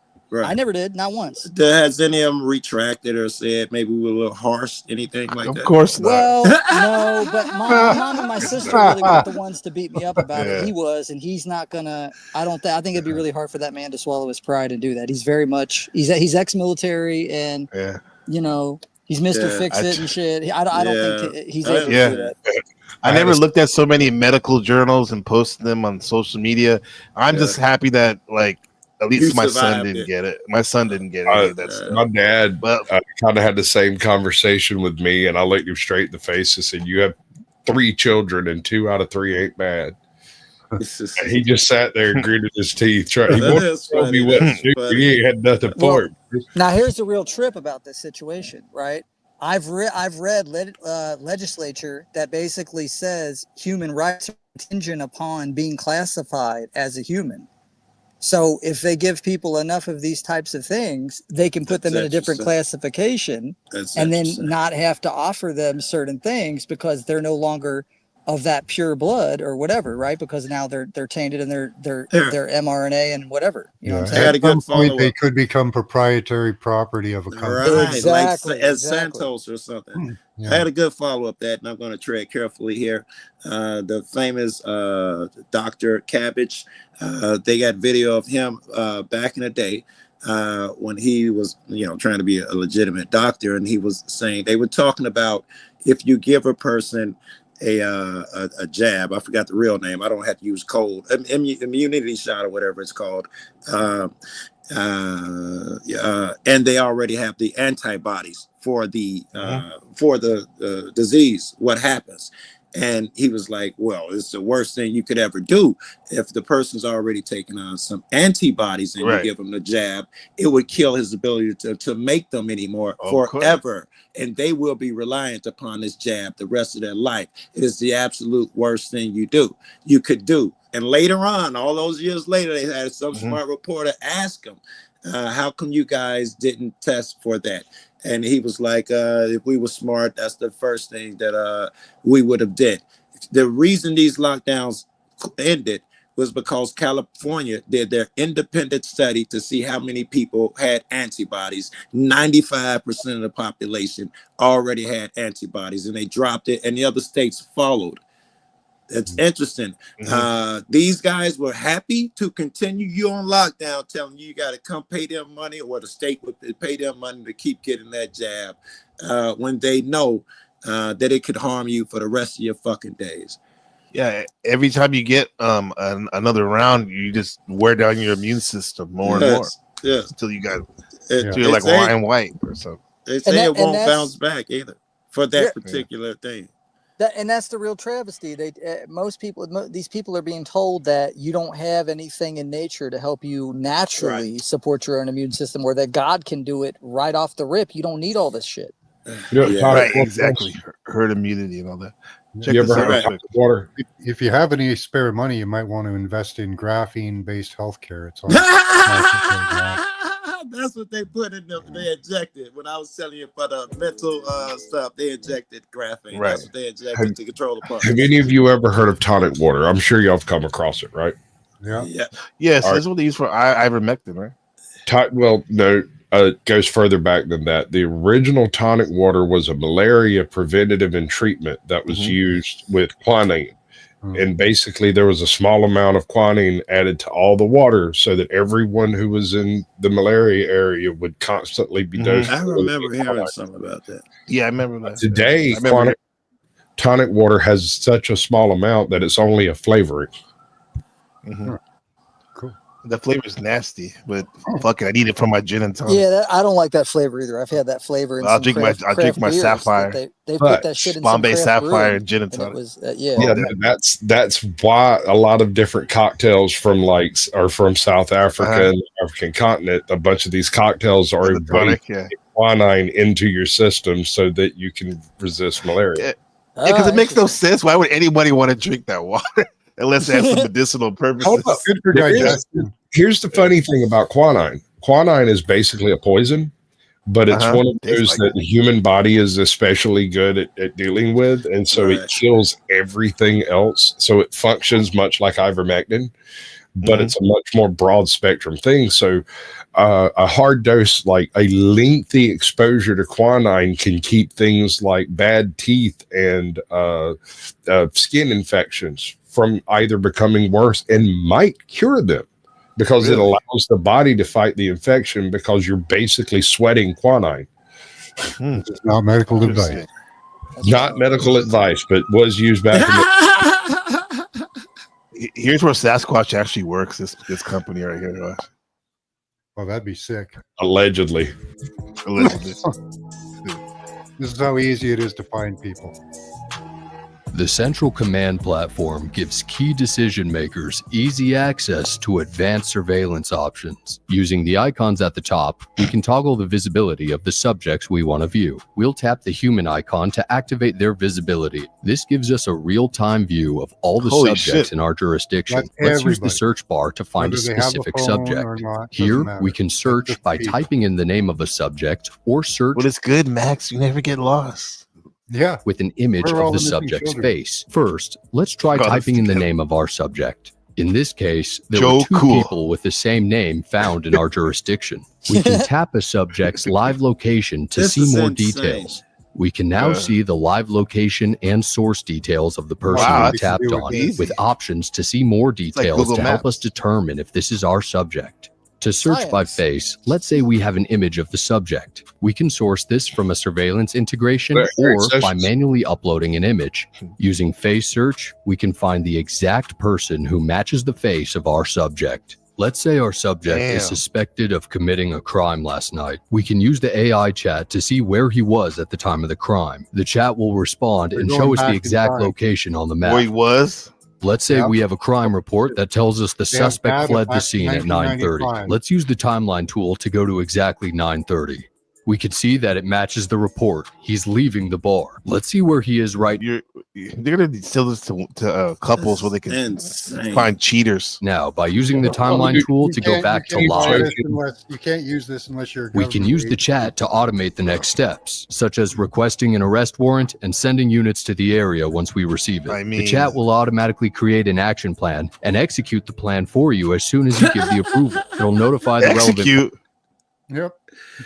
That's crazy. Parties execute according to your department's protocol and custom integrations with your current services, allowing you to keep your jurisdiction safe and secure right from the palm of your hand with the central command platform. I mean, that's awesome technology, however, very evil. It is. China just bragged that they have 100% of their populated areas covered with those facial rec cameras. 100%? They're bragging 100% of the populated areas are covered. And they got not just facial recognition, they got something called gait recognition, which can judge when they walk. Yes. Yeah, that's right. They're really good at Doppler radar. They use Doppler radar for human movement tracking. So they track you everywhere, even in your house. With that, they use all kinds of systems to track you, because we're in a network mesh. All the systems around you and people are constantly triangulating you. So we're going to have to think like that, right? We're going to have to think of it as part of us now, the same way we think of whatever we consider a phone or something. It's just a part of your life. There's have my man Max just phrased it, integrated something rather than another. Yeah, we are integrated right into it. So there's no getting out of it. But, my question to these people is, okay, you have these systems and you have all of us constantly surveilled, where everybody is all the time. Where is missing kids? Yeah, it's true, huh? Very good. That's right. They're going to release those reports. Don't worry. They're going to release them. Right now, Trump is trying to get Palantir to do some work for the government in creating a database of information. They started a few days ago. So from right now till about a month from now, they are going to be tracking everything that happens everywhere in the U.S. Palantir will be. So they're tracking you and all your devices right now to build a data. Did y'all get those things on your phone asking you to say yes so that they could do some, put you in some, I forgot what they were calling it, but they kept giving them out to everybody. And if you say yes, then they would take your phone information and anyone who's been diagnosed with that and track how close, how many, you are. We had that here, Joe. We had that in Taiwan even. When that was originally going on back in 2020, I got help from a homie that originally, and just a shout out to him, created the Block It Pocket, which Alex Jones stole the technology for. Just, I got to say it. We got to put it out there because yes, the fuck he did. And little Faraday cage for your phone. Yeah, exactly, 100%. And you can pop that right in there, pop it in the glove compartment, go do your thing, go to the park, whatever it is you're gonna do, and you have that thing completely put in low key mode. But this situation right now with all the immigration thing is really interesting, and it really has so many people divided. I was talking to my mom the other night. She's under the persuasion, well, those people shouldn't have came over here like that. And I go, Mom, you don't even understand what all is going on. You understand the government, to some extent, through some subsidy, is funding some people to come here, busing them over here, giving them supplies and everything. So to imagine if you're that person thinks, I'm just trying to get a new life. I'm the luckiest fuck in the world. Right. And I'm giving these resources, and I'm gonna try to do what I need to do and go forward. Right. Yes. And so then it's like, well, why are they doing all this stuff? Well, they're doing all this stuff because eventually they're going to chip everybody to get control of everybody. Right. So for people to say that the government doesn't know who's coming into the country is a bunch of ridiculous bullshit. They got drones and camera equipment on everything. They know exactly what the fuck's going on. Along the line of your chip, since you said that shit, I don't know if you guys are aware. We're woefully ignorant about that chip shit here in America. But in Japan, it's more popular than tattoos now, getting the chip. The young kids is advertised it to go out and get it to be cool and hip. Right? Oh, yeah. You don't even hear about it. Chip for what? It's a chip that's in your credit card. You implant it in your they implant it in your hand. I've seen that in America, but I never heard anybody having it here in Taiwan. You go up to a I considered getting one on a ring. It's big in Sweden and Norway. And on a ring? Yes, it started in Sweden. It's been in Sweden for over 20 years. Yeah, I've seen those, but yeah. Here in America, they have chip parties where you at the job. If you agree to get a chip, you get a half hour off. They'll put some money on the chip for you. Go up to the vending machine, put your hand up on there, and chips and a pop fall out. And you think you're a god. Chip parties are a thing. No one talks about it. My key party. Yeah, it's wild. It's a little different than a key party, bro. But here, hold on. I'm sorry. The extremely venomous blue ring the coat, the C19 talk. Blue ring I love this thing. Wait. This is important because I don't know if NPC knows this about the chip. Everyone, I shouldn't say everyone, a bunch of people believe, all different religions, that in Revelations there is a passage that says that they're going to cause the wealthy are going to cause everyone, rich, poor, bond, slave, free, slave, to have a mark in their right hand and or their forehead. In it, I forgot what they said, but they also said that no man would be able to buy or sell goods without this mark in their hand. Buy, sell, yes. Now listen, gentlemen, and I want to bring this up because tomorrow we got a very interesting segment that's going to be taking place over on Mr. TML's channel. He has been so gracious to host this for myself and my friend. My friend is going to be reading, my friend JR from Colorado is going to be reading from a book, a very rare scroll that's called the Megala. It is the Nasarian secret scroll that dates back to the garden all the way up till now, and it talks about the 3 forms of Satan, and that the final form is man merged with machine. And this thing was written thousands of years ago. Listen, Joe, you got the right guy. Wait, I personally believe that the issue here is that I don't believe Satan is an actual being, but I believe we can create him through the AIs. Well, either way, it's a network. The language has been written that far back that somebody had some type of ability to see them merging man with machine. I think that's that's the point. Is anyone, because this is an 800-pound elephant. When a guy says an ancient scroll, Dead Sea Scroll ages said you will merge with man and machine. Are you telling me that they had a terminology for that, and people are so confident they know what it meant to this day? I assume that's someone's interpretation. All I know so far is that comes from the concept of a golem, a lifeless entity that moves and does things by itself. Yeah. Their interpretation of it was the lifeless mass. When we see that concept, we know it to be a machine of some sort. Yeah, I'm not trying to get hung up on terms. I'm just trying to say the way. No, but Joe Cool is though. He wants to know. I do now too. What is the exact wording? What is the exact wording on that scroll? Well, we're going to get back. He's going to get into it tomorrow. I have a feeling he's going to try to read portions of the beginning and then the ending portion because that's the most interesting stuff. It's got a lot of content. And it changed hands in a very cryptic way, according to this. And there's very few copies of this thing. So until he got a copy of it, I'd never heard about it. Don't believe it. Again, I'm just that guy. You know, I love you, and gotta show up. I tell you, I'll be over there. Listen, I'll be over there attacking your friend tomorrow. You can tell him, and I'll tell him too. I mean no fucking harm. But you want? No, I appreciate the sweet nature of you, bro. Yeah, your friend is very fortunate. Not only does he understand that interpretation of this ancient book to machine, I'd be love to ask him where it comes from if that opportunity arises, but he also is one of the rare few that has a copy of this. So now he's too fucking no, wait a minute. Let me correct that. He's not, this was published like through a normal publication in 97, the copy that he has. So it does appear to be, it has that changes the world of shit. Okay. That changes the world of shit. That's what I'm trying to say. Yeah.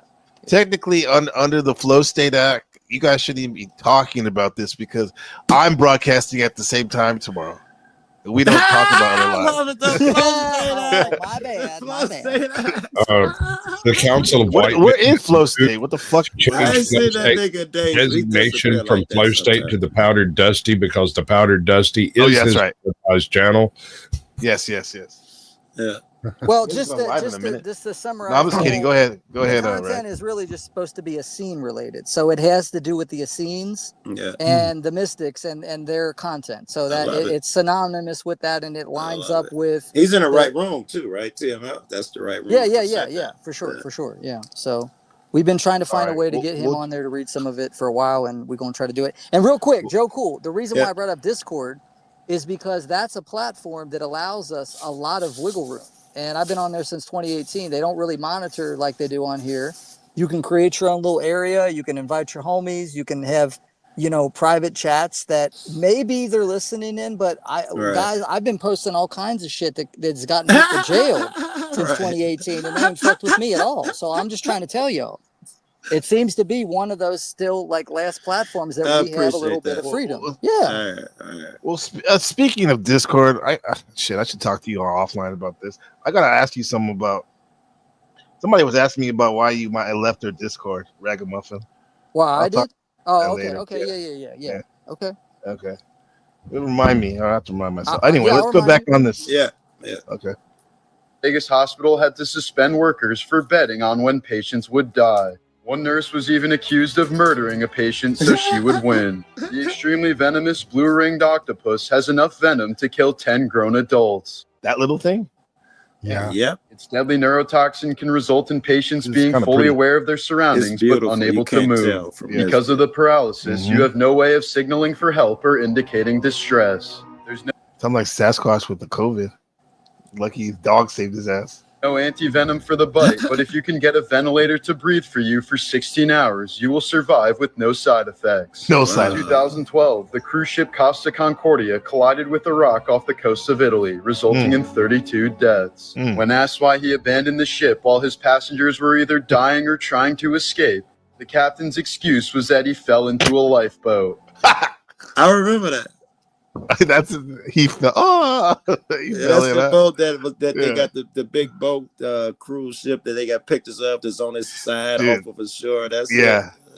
Dude, the cultures are so different because in Japan or in Taiwan, the guy would have ended up killing himself after the fact. Right. You're right. Or deleted, excuse me. Or maybe here many years ago when people still, had pride and shit before everybody had sold out for exactly. $1. Yeah. Exactly. The Titanic guy, he went down with the ship, right?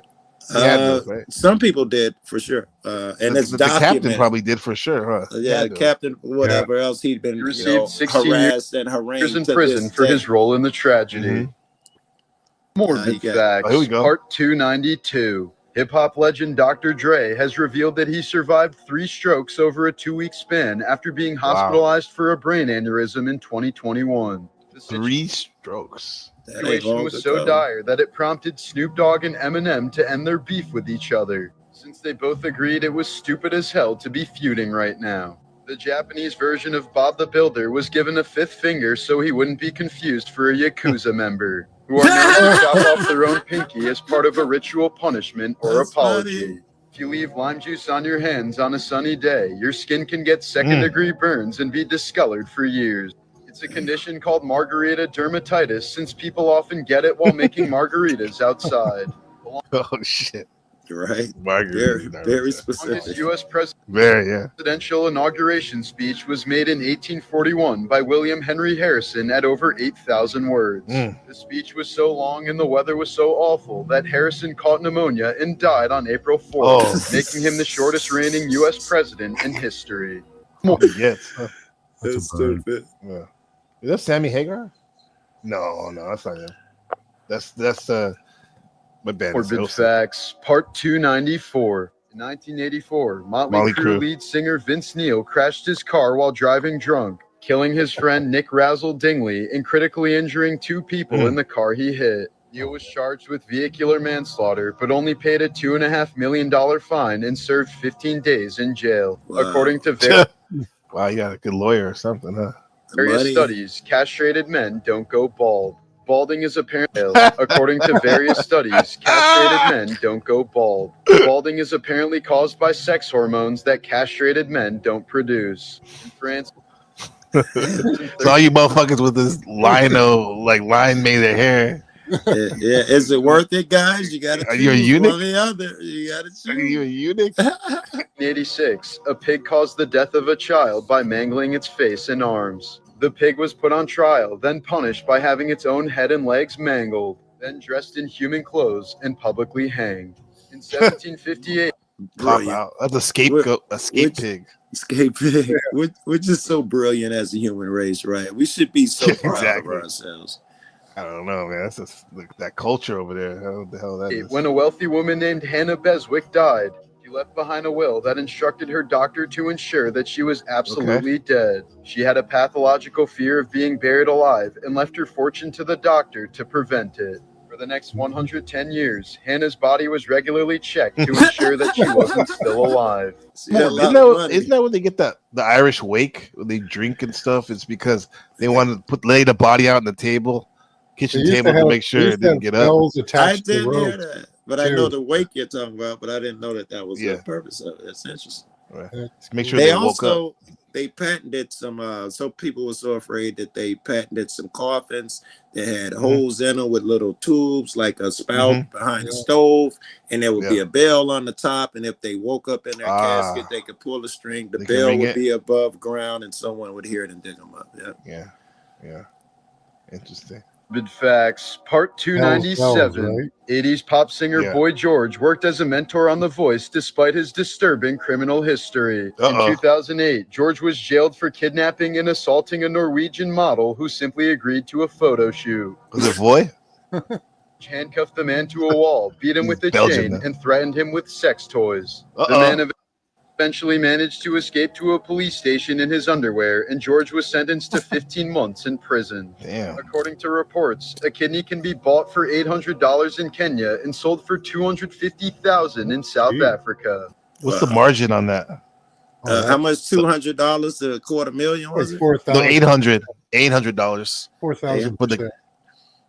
What? You said 12,000%? Yeah. Oh my God. 4,000. 4,000%. Yeah, something like that. 2009, a fox pup was stuck in a trap in England for more than 2 weeks, but survived because its mother came back to bring it food every day. There's virtually no information about Ri Sol-ju before her marriage to Kim Jong-un. She was reportedly a popular singer and entertainer at one point, but all recordings have since been destroyed. Why are they dressed like? Look at his pants, bro. It's so what crazy. The hell? He's not even trying to be a hipster. Do you know it's illegal to post a picture of him from certain angles? You can only put a picture of him in your house. Well, you would know better than me that from certain angles. It is literally jailable. I don't know, because you're closer location-wise. Apparently, too. It's geographically closer. He's like, how the fuck I'm going to know Korea, bro? I heard this lady say, I do know a lot about it, actually. Fire in North Korea, if your house is on fire, you don't go in and save the picture. Get the pictures, right? You will be executed. You'll be executed, right? You can't even have you can't let anything happen to that picture.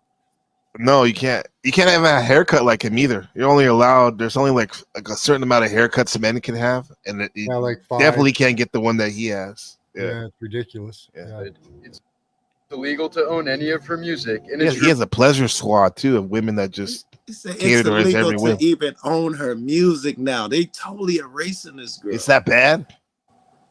Well, he owns her now, right? So and nobody else can look at her. Doesn't want anyone getting any pleasure from her. But all recordings have since been destroyed. It's illegal to own any of her music, and it's rumored that her band members were killed to erase her past. Morbid Facts, Part 298. My son he saw me watching this. He's like, instead of commenting on the weird stuff that was on the screen, he's like, why is that guy's eyes so far apart? I wouldn't even notice, right? You see that shit? Jay Khaled used to go the host by the stage name Arab Attack, but decided to change it after 9/11. In 1983, a 23-year-old British woman died after eating what's still considered to be the largest meal ever consumed. She ate 19 pounds of various foods within a 4-hour span before her stomach gave out. She had a sad history of bulimia and purging, as she likely planned on puking it all up, but failed. Did you say 19 pounds of meat? Yes. Different, he said various foods. Yeah. Wow. Various foods. That's wild. States that passed laws allowing a married person to seek a divorce without the consent of their spouse saw female suicide rates decline by 20%. In July of 19... Why did y'all laugh? What is funny about that? You gotta get permission to kill yourself. It's a tragedy.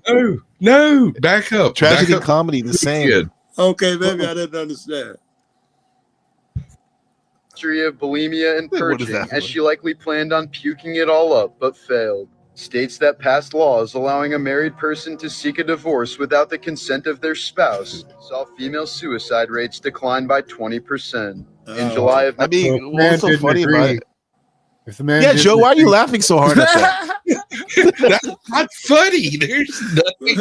Am I the only person who sees it? Jesus, Joe. Let me make sure I grasp it. So what I thought it was funny too. It is kind of funny though. I thought it was a different law saying the wife got to ask the husband for divorce, so suicide went down. But they're saying no fault divorce. There you go. Yeah. Which is suddenly not funny.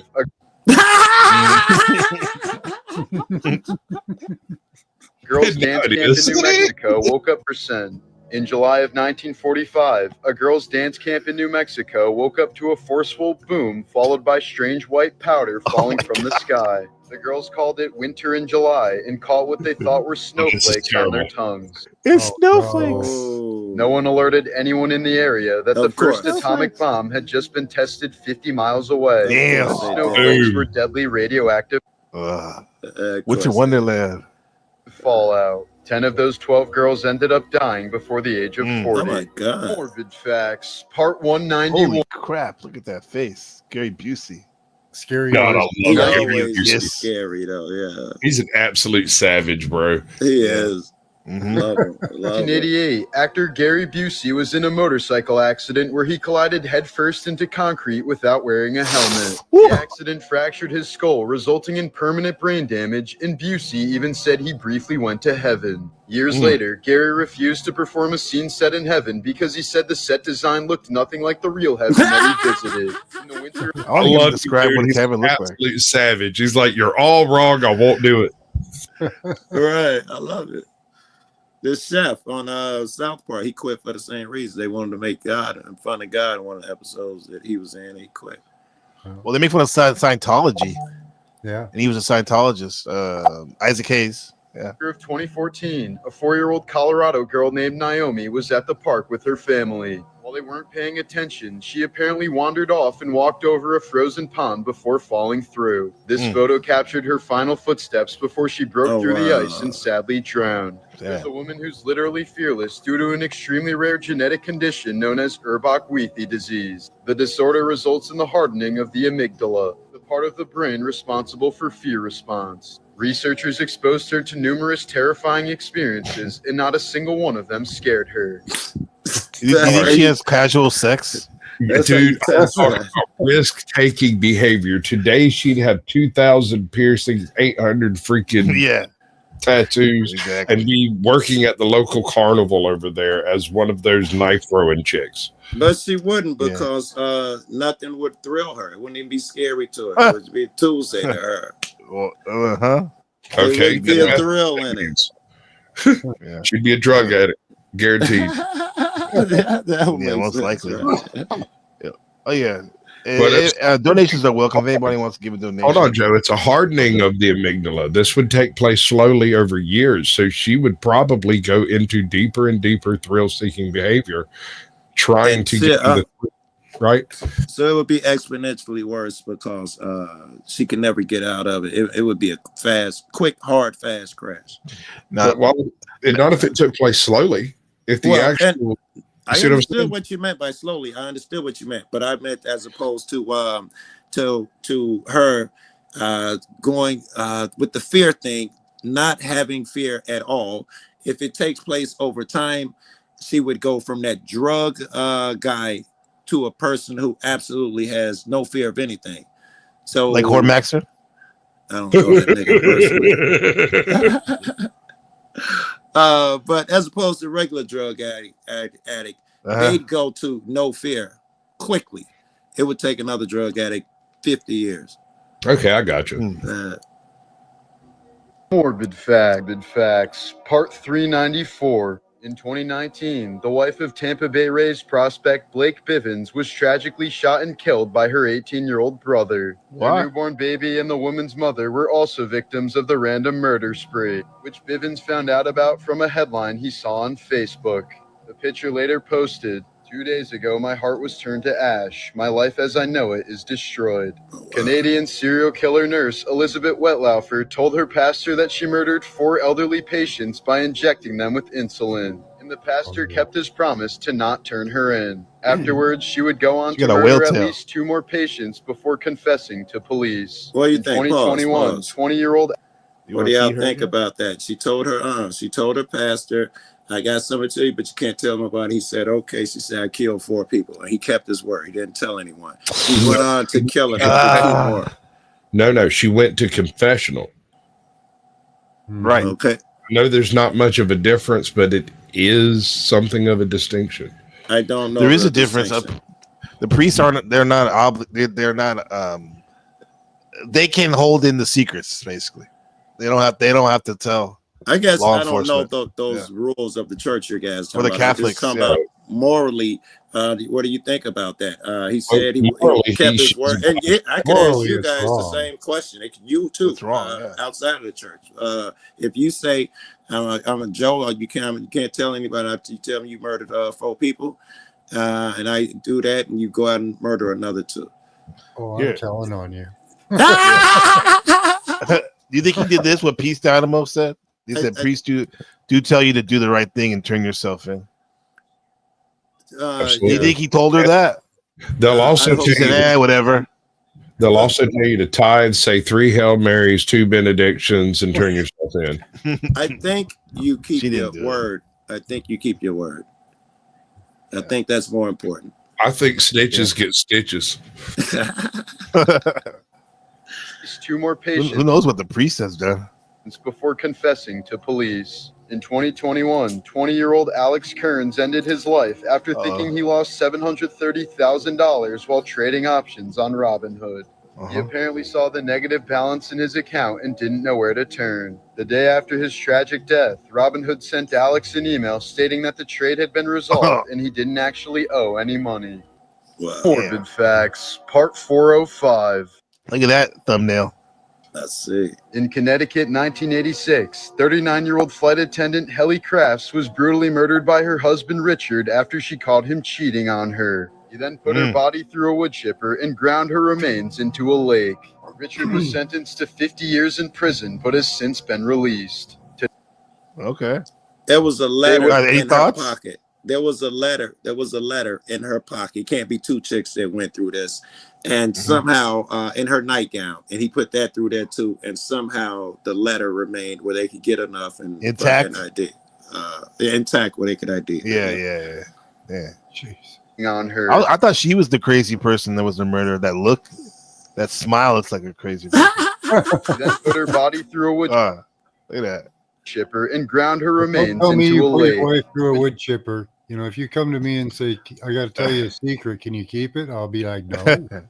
No. only in Fargo, North Dakota. Remember that scene? Richard was sentenced to 50 years in prison, but has since been released. Today would have been the 50th birthday of Iranian filmmaker Babak Karamdan. In 2021, he was murdered by his parents in an honor killing for still being single at the age of 46. Oh my God. What? Yeah. Oh my God. I told you, humanity we've come so far, guys. We should be proud. Yeah. Culture is not your friend there. In that case, it is not your friend. Yeah. Move when you're 46 years old. Move out. He's 46. He looks like he's 47. Drugging and stabbing their son several times, later stating that they were proud of their actions and showed no remorse. Oh, they doubled down. You see that? Yeah. An Indiana judge recently ruled that taxpayers will be funding the sex reassignment surgery of a vicious murderer in prison. Jonathan Richardson was convicted of fatally strangling his 11-month-old stepdaughter in 2001. The ruling states that the surgery is a medical necessity that is required to prevent a risk of serious bodily and psychological harm. What is this picture? Is that him? I was wondering. But there's a lot going on there, guys. Sure, that's not a woman. That's not a woman. I thought you said it. I don't know what's going on there. What's the name? What's your opinion? Yeah. Go ahead. Let's hit it. I'm gonna look up the that name. they were proud of their actions and showed no remorse. An Indiana judge recently ruled that taxpayers will be funding the sex reassignment surgery of a vicious murderer in prison. Jonathan Richardson. Jonathan, so it's a dude, or at least it started out. It could be he turned to a dude. And no, I guess his original name. He's a dude. What do y'all think about that? Taxpayers funding that. Thoughts? No. No, I don't co-sign. I didn't sign up. Allow me to elucidate, my friend. Yeah, please elucidate. So, you are a deviant in society and must be locked up for our own protection. Society has deemed you a deviant. That's not a personal thing. It's just reality. We are not responsible for your personal delusions while you're in the pen. Your delusions are your own, and you can deal with them when you get out. Are you sure? Mm-hmm. I think I'm we are pretty literally sure. Hold on. responsible. Let me ask my manager. I think we're literally responsible. I'm sure. Right? I mean, if I break my leg, you're responsible, the state. That is true, but that is not a delusion. If you break your leg, you are physically injured. It is not, but it holds that if a physical problem is covered by you, a mental problem could or should be covered Joe, too. the issue comes down, the division doesn't come down to mental illness versus physical illness. The issue comes down to male versus female prisons. If you put a male in a female prison, you're just asking for it, bro. Vice versa. Can you imagine putting a female in a male prison? Does that ever happen? So the argument is whether we can have them in the same prison. And we can't. That's been determined by society over the past 1,000 years. I don't know if that's been determined by the society because we haven't. Not just us. Just us.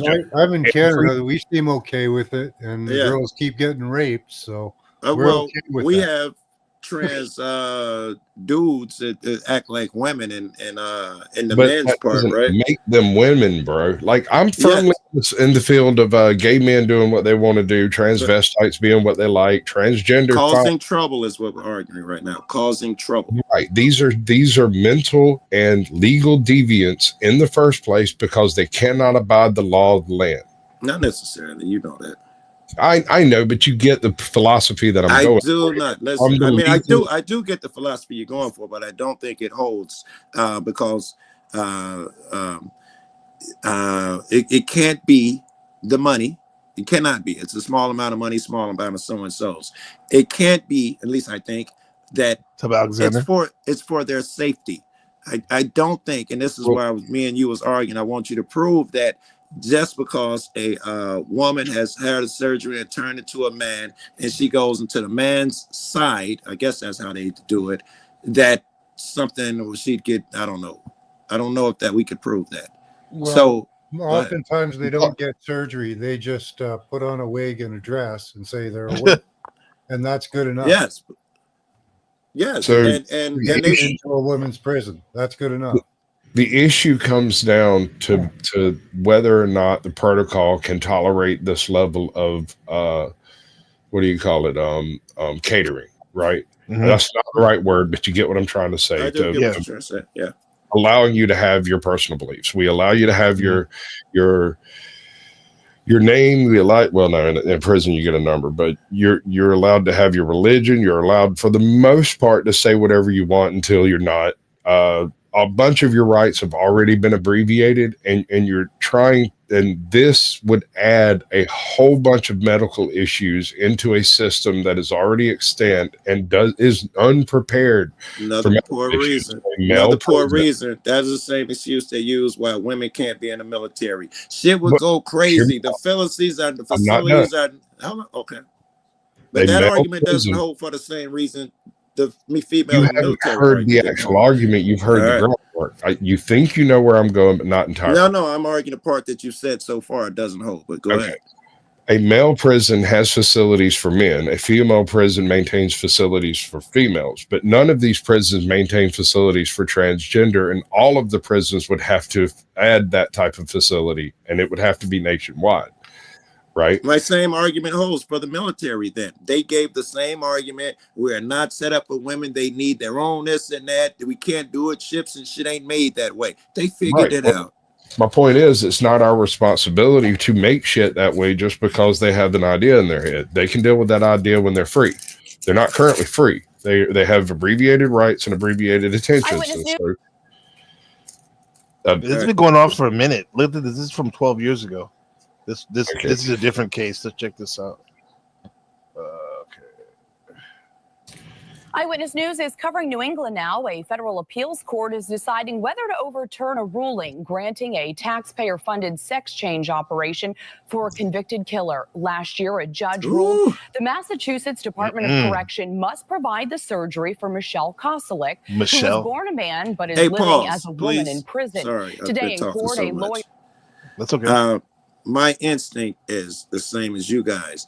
No, fuck that, blah, blah. But I'm trying to teach myself to be a logical guy, and I do see arguments here resolved. My gut is, are you out your fucking mind? But I can't follow my gut. I got to follow logic.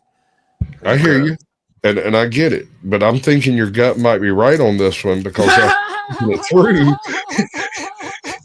and being just as touchy-feely as a Sasquatch can, baby, because I love you and I want to think shit through so that you don't have a little upset stomach later when you hit your bog. You won't sit around and cuss about what Sasquatch be thinking out there. It's all right, Greg. We talked it through. We talked it out. We can't do this. This is not an acceptable thing to impose upon everyone in the prison system just because. Yes, I could argue your side just as well. I could argue you guys' side just as well.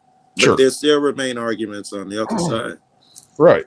And if they do go through with the surgeries, the cost is in the millions. Nah, nonsense. It can't be the money because it's in the millions. No, I can agree with your figure, but it's not really a lot of money considering these are super rare cases. It's nothing when you consider it like that. It's going to be a couple people a fucking year to begin with at most. You know that the floodgates will open, Joe? They will at some point, but the argument cannot be money right now. So why not nip it in the bud? Just stop it before it starts. Because now you're predicting it. Because you're predicting it. I'm guessing that it would expand in the future. I don't know that, and I can't use it as a fact to nip it in the bud. It could be totally wrong, and it ain't a bunch of transsexual. But doesn't it fall under the slippery slope fallacy? Isn't a standard slippery slope statement? No? If agreed, if the slope even exists. Okay, I got if it even exists. I think we can call it the tuck fallacy. The secret fallacy. Today in court, a lawyer for prison officials argued Koselik has received adequate treatment for gender identity disorder. But Koselik's lawyer says his client suffers mental anguish and needs the surgery. A final decision is not expected for months. That's what I thought the argument would be, too. That's what I thought it would be. Mental. Yeah. Why did the secretly gay pro football player murder a bunch of people? I love him, yeah. You love him? Now his name is Aaron, and Aaron's 20 years old during this time. I thought you meant you love Aaron Hernandez. No, but I'm familiar with him. The guy. Okay, the YouTuber. I shouldn't even know his name. I watch him so fucking much. Ray, that's his name. Ray. Yeah. Ray has a catchy Ray Williams Johnson. Sounds like a serial killer. He originally was Equals 3 on YouTube, and then him and his partner split up, and the partner took the Equals 3 brand, and he had to go out and do his own thing, and he made out with My Favorite Martian and a dozen other songs. I mean, well, his title for this movie is stellar. And this video is called "He's a Gay Murderer." Football in college, and the dude is really good. I mean, he dominates at this. And one day in 2010, his whole life changes because he gets drafted into the NFL to play for the Patriots. And this is a huge deal for him. And over the next couple of years, Aaron totally kicks ass as a tight end for this team. And in 2012, they even make it all the way to the Super Bowl. And so now, bro is balling. He ultimately signs a 5-year, $40 million contract extension with the Patriots, and he gets a $12.5 million signing bonus. So he's suddenly rich, and he's a celebrity in the pro athlete world. However, in spite of all his success, it just isn't enough for Aaron because he's also kind of a turd. Like, he often misses important stuff like workouts or sessions with the trainer. He surrounds himself with a bunch of criminals and people who are always getting into trouble. He also parties a lot and he does a lot of drugs, mostly smokes a lot of Zaza, and he takes painkillers. But that's not even his biggest problem. his biggest problem is that over time, he starts getting really paranoid. Like he's increasingly worried that dangerous people from the rough circles he's running around in might come after him.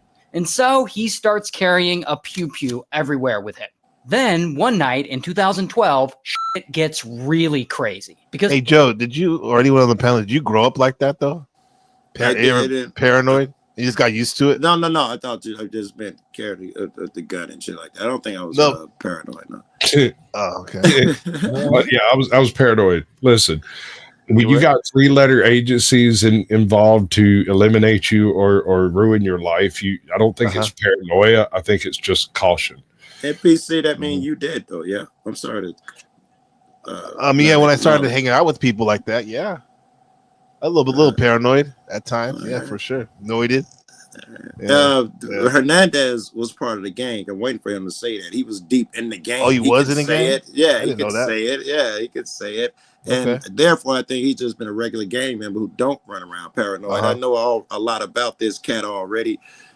So maybe I'm not seeing it the way you guys are saying it. Aaron goes out clubbing. I heard his story before. I don't know when he became gay though. What was that? Yeah, they bring up gay. Alexander is Aaron's friend, and so they're out I've at heard this about club that, though. drinking and having a good time. And at some point, a random guy, accidentally bumps into Aaron, and it makes him spill his drink on himself. And instead of shrugging this off as an accident, Aaron sees this as a huge diss, and he gets pissed at this random guy, and he is not going to let this go. And so Alexander takes him outside to calm him down, and I guess he does calm down a little bit. But when they walk back to the parking garage, Aaron sees the guy who bumped into him and his friend leaving the club. And Aaron just snaps again, and he's like, "Fuck those guys. Let's follow them and teach them a lesson." And Alex is like, "Joe Cool, why are you on that guy's panel? I thought you're my friend." Right. That's the ops. Xander's like, Joe Cool's on. All right. And so they get in their car and they follow them, and they eventually pull up next to them. This AI. And that is when allegedly Aaron pulls out that pew-pew he always carries with him now, and he aims it at the guy's car, and bam, bam, bam, bam, bam. Damn. He fires 5 shots at the guys, and then skirt, they speed away. That's and serious? Unfortunately, the 2 guys don't survive the shooting. But apparently no one saw Aaron himself do it, and so no one suspects it was him. I mean, he's a pro football player. Why would they suspect him of a drive-by shooting? And so he gets away with murder, allegedly. Now, you would think that after something that intense, that maybe bro would chill out for a little bit. However, no. Because over time, Aaron's behavior actually gets worse. So he literally got away with that. I didn't know. See, I'm learning on this shit. He gets more and more paranoid, and he acts more and more erratic. And so the next year, in 2013, he's in just me and you. I didn't even leave. They didn't even say nothing. Florida at a strip club, hanging out with Alexander again. And after they leave the club, they're driving home. And Alexander realizes he forgot his phone back inside. And for whatever reason, Aaron refuses to go back to get Alexander's phone. I guess he's just like being a dick. And so they get into an argument. And allegedly, during this argument, Alexander brings up Aaron unaliving those 2 guys that night after the club. And so, boom, Aaron starts flipping the fuck out. But instead of doing anything right then, he waits. And eventually, Alexander falls asleep in the car. And that is when Aaron pulls over to a parking lot, and he takes out his pew-pew, and blam, he shoots Alexander. Now, is this the same guy that before he even left the house, he smelled something was wrong? When he was in the car with dude, he texts his sister and says, "If anything goes wrong, I'm in the car with number 83 or whatever the fuck his number is." Oh. I think that happened. It could have been him, yes.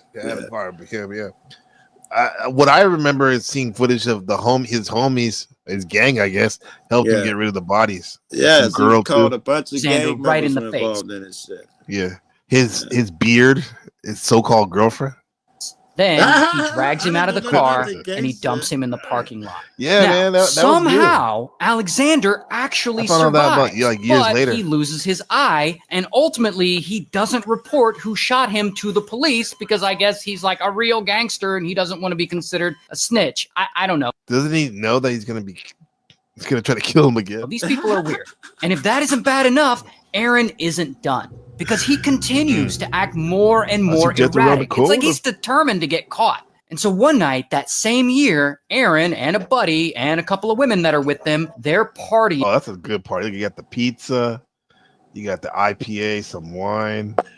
Look at that. In Aaron's apartment. And Aaron's buddy is this guy, Odin. Who's that?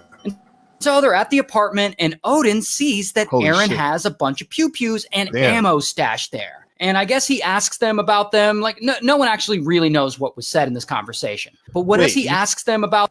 What are that's weird English. Them like no one actually really knows what was said in this conversation. But whatever it is, it really sets off Aaron's paranoia. Plus, apparently, Odin knows that Aaron unalived those two guys back in 2012. And so Aaron suddenly gets really nervous. Odin knows too much about him, and he isn't going to let this slide. And so, over the next few days, Aaron obsesses over this, and he gets crazy worked up over it. And finally, he decides that he's going to do something about it. And he comes up with a plan to unalive I don't like his hat, Odin. though. And so one night, I guess they all make plans to hang out, and Aaron joins up with two friends, and they all drive to go pick up Odin. Joe. And so they pick him up, and Aaron drives the four of them about a mile over to an industrial park. And there, I guess they decide to smoke a little Zaza, and so they're like hitting this blunt. And that is when suddenly Aaron takes out his pew-pew and he points it at Odin, and blam, blam, he shoots him several times. And Odin dies immediately. Then they dump his body near a construction pile and they flee the scene, and Aaron and his buddies drive back to his house. And no one saw anything, no outside witnesses or anything like that. So it seems like Aaron is about to get away with murder again. What's up, Leopard Prip? Until what's up, later that morning, a jogger is taking a shortcut home, and he runs by the industrial park. And this jogger... Oops. Oh, wait, hold on. Let me get that back. Sorry about that. I got too excited. And this jogger, this is a good video. If I'm not mistaken, this dude offed himself after his second trial. Yeah, I think he did once he was in jail, maybe. Yeah, he was in jail already, and he was having the trial for the second one. He was found guilty on that too. But I think that's when he did it. Yeah, let's see. People were geeking off this when it was on Netflix, I think, last year. The story. I didn't see it. No. Yeah. No outside witnesses or anything like that. So it's not official until it gets Aaron on Netflix. Is about to get away with murder again. Until later that morning, jogger is taking a shortcut home, and he runs by the industrial park. And this jogger just happens to spot Odin's body lying there, unalive. And so he reports it to the police. Now, the police, they immediately start investigating. And they come out and they find a footprint at the scene and a bunch of other evidence, including a piece of a blunt from some of that Zaza they were. On that blunt is a little DNA. When they got it like that, they can throw big roaches like that. Gorilla finger roaches. DNA. And so police get a warrant and they search Aaron's house, where they find a bunch more evidence. And so, bam, they arrest him. Here's some actual footage of the arrest. And also, here's his mugshot. Now, while police are investigating Odin's murder, they also find a car at Aaron's cousin's house that's linked to the shooting he did of those two guys back in 2012. And so he gets charged with those murders too. And ultimately, both the goons that he murdered Odin with, they get convicted and they're sentenced to 4 to 7 years in prison. While Aaron, ultimately, he actually gets acquitted for the murders done in 2012. Wow. Although it's widely believed that he actually did, in fact, murder those guys. However, regarding the other murder he's actually accused of, Odin's murder, he actually is convicted of that. And for that, he's sentenced to life in prison. And about 2 years later, he unalives himself in his prison cell with a bedsheet. And afterwards, his family donated his brain to science, where researchers at Boston University found that he had a severe case of CTE. The biggest clickbait. Which is, of course, the brain disease that a lot of football players get from being hit in the head so many times, which explains a lot of his paranoia and erratic behavior. Didn't say nothing about him being gay. He was apparently secretly gay. Like, if you care about that aspect of his life, I don't know. A lot of people do. This guy's trolling, dude. Because look at bogus. No, look, he's trolling. He goes like, by the way, he was gay, and I mean, why would you care about that, nigga? He put the title. That's why we fucking clicked it on. He's trolling us. This guy's trolling us. Look at him. A lot of his paranoia. This is why we clicked on. And erratic behavior. Sorry to talk over you. Also, he was apparently secretly gay. Like, if you care about that aspect of his life, you know he do. I don't know. A lot of people do. This guy's funny. He got jokes. He got jokes. Damn. As if. Oh yeah. By the way, Joe, I like your. What'd you say? As if you care, he says. Yeah, right. You apparently know because you put it in the title. You care enough to get us I wanted to know about it. I liked your exchange with Cynthia the other day. That was good. You're keeping her honest. It was pretty heated though. All right, man. I think you're the first motherfucker who complimented me on that, and I was wondering if because she was putting me in the back. I was like, maybe I was a bit hard on her and shit like that. Maybe it was a bad look. That's the theme of the week for a lot of us in the panelverse, bro. It's just like disregard these people. If someone really, if you don't like what they're doing, you don't have to bring them up, right? Yes. Isn't that what you were saying, basically? I was giving good logic, but I think I was a little angry and yelling at her as I was giving it to her. But I still think the logic was sound. Yeah. And we still text about that shit. In fact, I haven't checked in a while, but last time I talked to her, maybe yesterday, the day before on the phone, she was like, I'm chilling out on that shit. I'm gonna stop. Yeah. Cool. But I can understand. Oh, that's good. But I can understand why she's angry because that guy wouldn't leave her alone. Yes. But then again, when we say there's somebody that made a stupid video about me the other day. And I'm like, dude, first of all, like nobody watches that channel, and it's like, secondly, why even give the person shine? Shit, I got hundreds of them made about me throughout the years, literally. Hundreds, yes. Morbid Facts. Morbid Facts. Joe Cool has hundreds of videos made about him. Part 638.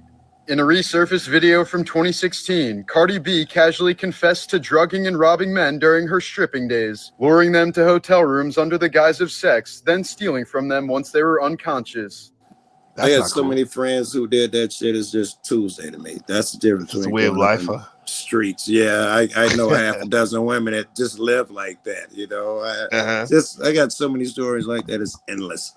Yeah. Do you understand? You're like, I do. They're just a normal person. It's just like a nigga up at doxing and someone tells me they did this because I've seen it a million times and people actually do that shit. So I put some of that shit in there. When he fell asleep, I went through his pockets. I ain't find nothing. I ain't new to this. So I went in his shoe. That's where the money was at. Yeah, and I left his ass. I've heard that a million times. Shoe. Yeah. No victims ever came forward, leading many to believe they were either too ashamed, unaware, or unable to remember what happened. Cardi later defended herself by saying she did what she had to do to survive, and she's gonna say that she would do it again without regret. The confession drew widespread outrage in comparisons to infamous cases of sexual exploitation. Yet, despite her disturbing admission, no charges were ever filed, and her career continued. Hold on, pause. Oh my God. Statute of limitations? No, I'm thinking, no charges were filed. If you filed charges for I know a lot of prostitutes who would take off and run with a nigga money. I thought it was strange. Now, I think you got to charge for all of these fucking shit. You got to throw them in there every time. That's how I found out about her. Like, right before she stopped doing Instagram and had her album, that's when I discovered her on Instagram, and she was a stripper. She was still a stripper and saying this funny shit, and so like she was quote unquote a stripper, but she's probably gonna she was a prostitute. Yes, too. She of course she ran in that world, in that circle that I ran in, and when I knew her, that's from her being a stripper. She didn't even have nothing out or any of that shit. Yeah, me too. I couldn't believe. I was like, wait, this the same chick who was on that show, the stripper on the pole. Yeah, I got her confused with Playboy Cardi. I'm like, Cardi B? Who the hell is that? But I was like, who's this sassy girl? She's kind of cute. She has, she used to have got that Brooklyn tooth accent. back there too. Her front tooth was on an angle back there. Yeah. I remember that big ass peacock tattoo. Disturbing admission, no charges were ever filed, and her career continues to thrive. In October, now she's interviewing like Joe Biden and opening it up for Kamala Harris and shit. Wow. Who? 2023. Cardi B, yeah, she's totally up in the upper echelons. Yeah, she done so. Infamous cases of sexual exploitation. Yet, despite her disturbing admission, they don't care about that shit. Were ever filed, and her career continues to thrive. That's the positive. In October of 2023, a hunter stumbled upon the remains of a missing man deep in the mountains of Colorado. Lying faithfully beside him was his white Jack Russell Terrier, Finney, having somehow survived the unforgiving wilderness for months, refusing to leave her owner's side. That's awesome. What do you think about that, Joe? That's the second reaction I heard you about the animal. First with the fox. Yeah. Second one. Are you an animal guy? I'm a big time animal guy. In fact, my brother called me the dog whisperer because I used to run. Used to run the streets a lot, and I would go through the alleys and got to know every dog. Really? And I would go, I'd go after I go around the front and holler at motherfuckers. I go through the alleys and stop and I holler at all the dogs. I had more dog friends. And I trained all the dogs that we've ever had. But I love animals. Yeah, big time. I trained my dog to find. Getting better. This is a true story. I teach my dog to find heroin. That was a true story, and I used to find heroin. To find heroin, yes. I would just be sitting out there. This is true. Oh God! I would just be sitting out there chatting it up with my friends, and my dog would bring me a rolled up paper bag. I open it up. I'd be like, "Who on the jab? Who on the jab? Not me." And my dog, God damn it, Goldie! You know, and they take the jab and put it back up. I had a guy try to rent her. You know, because he saw the guy putting in the trunk of a car. He didn't know which trunk he wanted to rent Goldie. I was like, no, nigga, fuck on, nigga. I love the name too, Goldie. Right. Oh man, how'd you find her?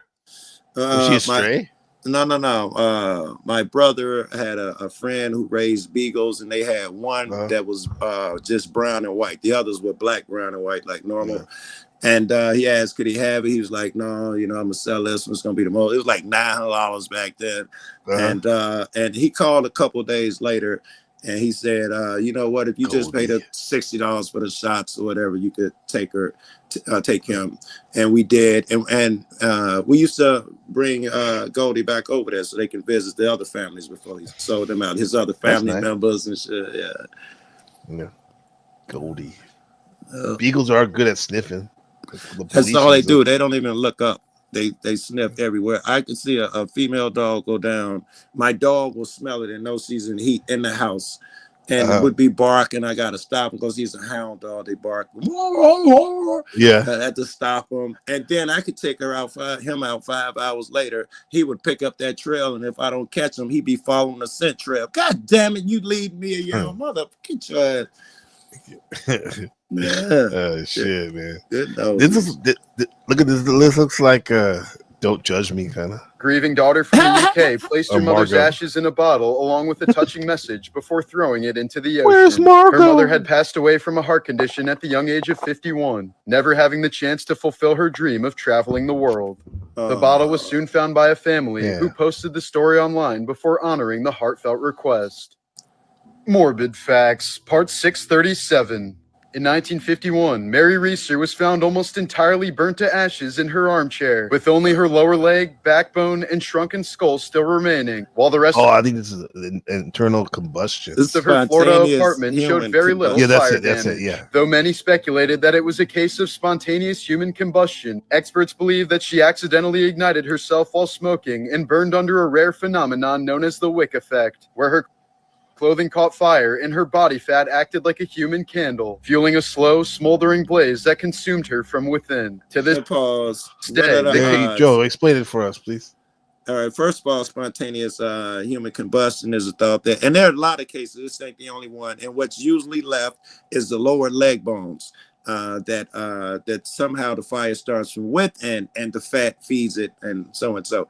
I don't like his theory because. If it's the wick effect, it's so slow that the clothes would burn slowly and she'd burn so long, she'd wake up in there somewhere. if it's happened like that. In fact, there's also a case of some guy who had to put his arm in the tub because shit started shooting out his arm, and that's when he got famous with everybody. Yes, it was fire and shit like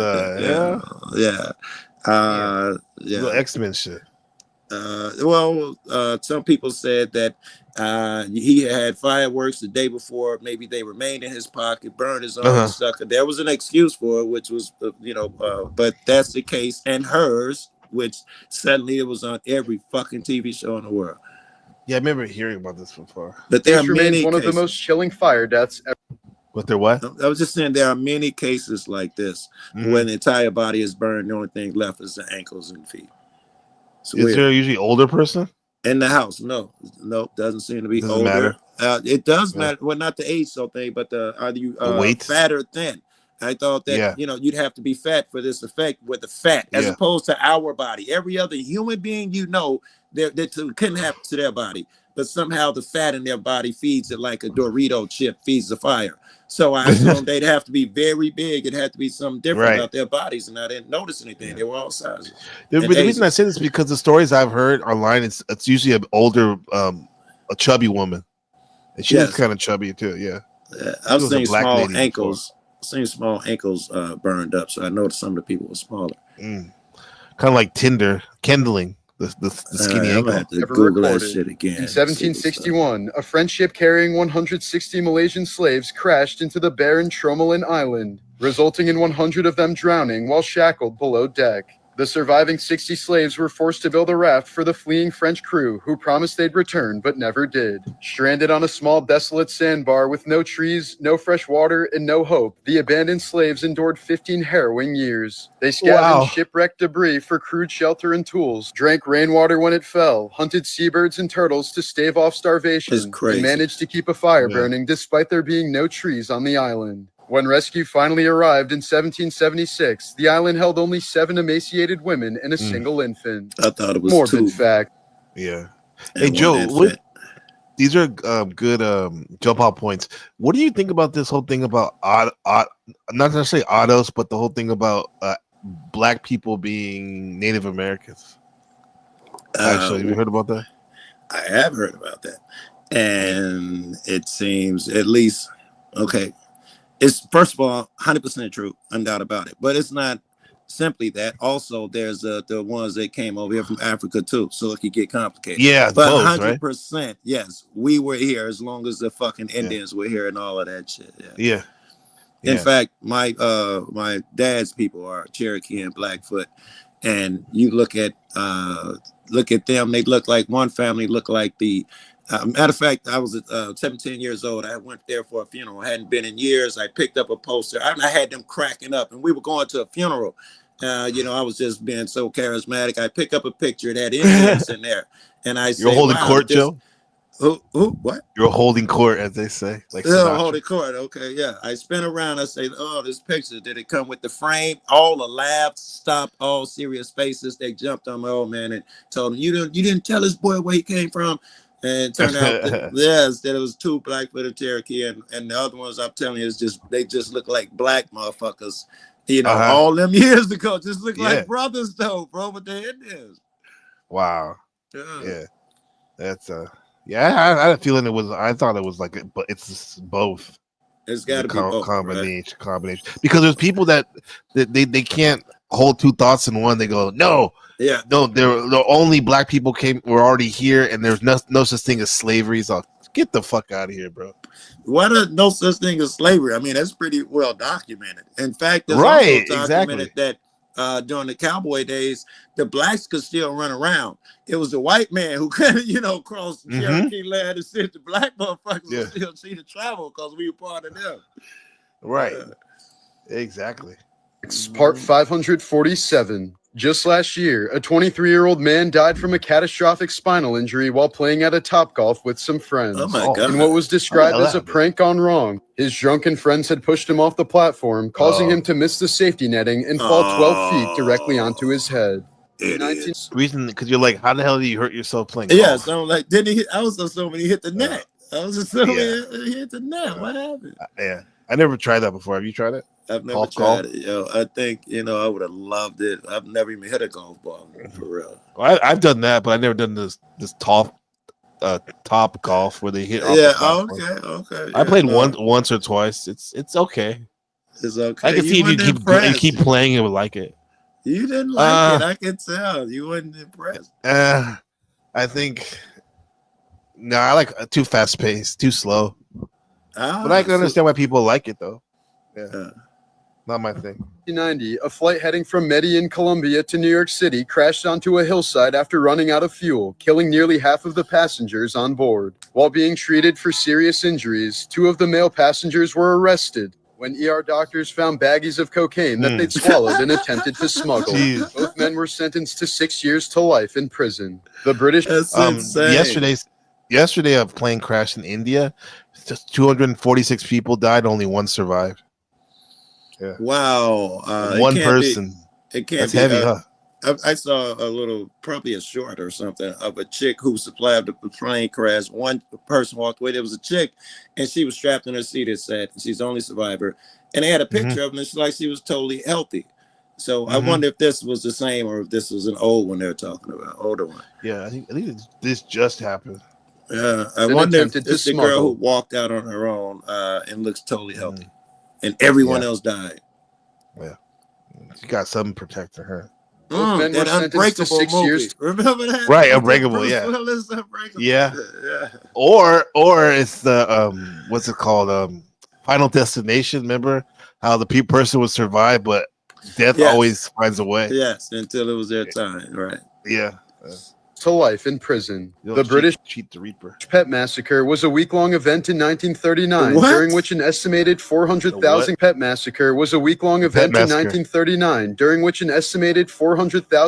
and dogs, 1/4 of England's pet population, were killed out of fear of them eventually being gassed or left behind during an evacuation. See, that's what in my mind, Joe. This whole thing about Taiwan. Like it can be invaded at any time. Right. Technically, like that's the thing that I think of, dude. That I think about, man, because I got 3 dogs, man, and it's not just interesting that even crossed your head. That the world sucks if you, my man, got to be over there thinking about that. Wow. Yeah, other people don't understand. I don't know if they care or think about it, but that's something that's always about. It's always looming. It's not. It doesn't dominate my thinking. No. But that it crept in is incredible. And you remember the case? What was the guy name? He wrote. Anyway, he made a play, the War of Worlds, and in real life they aired it on the radio. And in the beginning they said this is just a play; it is not real. But most people miss the beginning. They come in during the middle of it, and they thought it was real because it was on the Orson Welles. It was on the radio. And so people War of the Worlds. Yeah. And in real life, there was someone who went. They got a heart attack, right? No, they were probably, but these people were going to kill their kids. As they took it, they had the gun and everything, and they were going to kill their kids. And then they heard it. There was a commercial break that said, "This broadcast is being brought to you by." But everybody already evacuated the city, and fights and looting and riots, and they was about to start killing their kids. Which is the thought that when you talk about, and this which they brought up, I guess, where you're like, it's gonna get so bad, I had to kill my cat and dog. What? Yeah. I think, dude, for me, like Lele, like thank you for saying that. Because I hope you never have to make this decision. Here's the thing: if I, for some reason, I think I would just let him go, just let him like roam or whatever. Right. Because there's obviously a lot of stray dogs here already. There's already a good chance. But it'd be heartbreaking though, man. I don't even. It makes me sick. What about this NPC? I don't know if you've heard these stories, and they are absolutely 100% true. Because another one happened recent, where the people go to move and the dogs run off or something. They just can't find them. And they moved that hundreds of miles away, and the fucking dogs show up emaciated and shit. How the fuck? Yeah, that is loyalty or something. There's something called there's a whole book called How Dogs Know When Their Owners are coming home. Yeah, it's by this biologist named Rupert Sheldrake, and he writes about he interviewed so many people that own pets. and especially dog owners, and try to figure out what is it that the dogs know when their owner's coming home. And it's not the scent, it's not the it's not the what hearing. What did he come up with? I'm wondering. What did he come up called with? something. He coined something called a morphogenetic field, which is this connection, sixth sense, I guess, that we all have. It a quantum field now. We call quantum it a field. Yes. Field now. Yeah. All nature has, the flora and the fauna has it. It's just that human beings have it, except we're just distracted, maybe by other things. Very good. Intentionally distracted, I would assume. Right. And the dogs have this with the human. And so much so they know when the owner's like 30 miles away and they get up on their desk to leave their office. Yeah. And they get up, whatever the dog's doing, he gets ready for the owner like half hour before they're coming home. I saw, I'm sure somebody modern read whatever you're talking about, because they did a study to prove it. And I saw the video of the study and the way they did it to try to prove it. Hello, Cynthia. Hello. They took, hold on. Go ahead, Joe. They took people to come in, and when they put cameras on the dog, and a person would take the owner away. So the dog would go about his business and all of that shit. Now, this person would not tell the owner where they're going or how long they'd be away, and they'd have a camera on them the entire time. And when they tell the owner, there's another camera at the crib. As soon as they tell the owner, all right, it's time for you to go home, the dogs hop up and go and sit by the door. And so it was a real thing. Right. And I'm sure they only did that study because they read that book you're talking about. Yeah. Yeah. I mean, granted, this guy was a big psychedelic head, but like it's Terrence McKenna's best friend, one of his best friends. But like it's fascinating. It's almost like we have a Wi-Fi with our pack. It is. On our and now I be preaching that quantum field shit.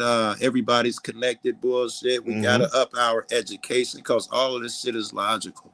We're all connected. What's up, Cynthia? How's it going? Hey, you heard your ears ringing? I was talking about you and Joe Cool. Well, the dogs is what got my ears ringing. You said you were going to leave them. Like, I do drills. If there's something, how I quickly grab them and run out the door, just so if it does happen, we know what's up. No, I never said I never said I would leave them. I'm saying worst case scenario, because I would take them in a second on a plane with me. Yeah. To leave this country if there was a war or some type of invasion. So however, about her who dogs. knows what happened? I don't know if you know. No, I know. That's why I have a commonality with her, because I'm the same way with my dogs. I love my dogs. I was over her crib one time and she started cooking ground beef. I was like, great tacos. She's like, food is for the dogs. I'm like, you're joking, right? Yeah. No, she was cooking for the dog. Yeah. Yeah. No, my dogs eat better than me in the sense, like, we don't cook to me. I give them raw meat or raw vegetables, fruit. But yeah, they're good. They hit the doggy lotto.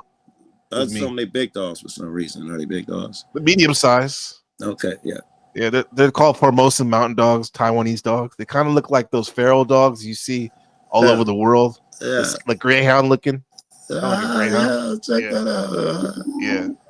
These are my babies. I also have my dogs chipped. There's a documentary after Hurricane Katrina. They going to hell for getting that chip. Just they're going to go to hell. No, there was a documentary about after Hurricane Katrina, dogs got separated from their owners and they got sent to pounds around the world and around the United States and got readopted. Yeah. When the original owners got reestablished, they tried to find their dogs, and it turned in, well, you didn't have a chip, so it's our dog. Some went to court battles. Oh, I did that? Yeah, some went to court battles, but one lady said, I'll give you back the dog, because he was already owed. He's like, if you promise, if you pass, I get the dog back. And he said yes.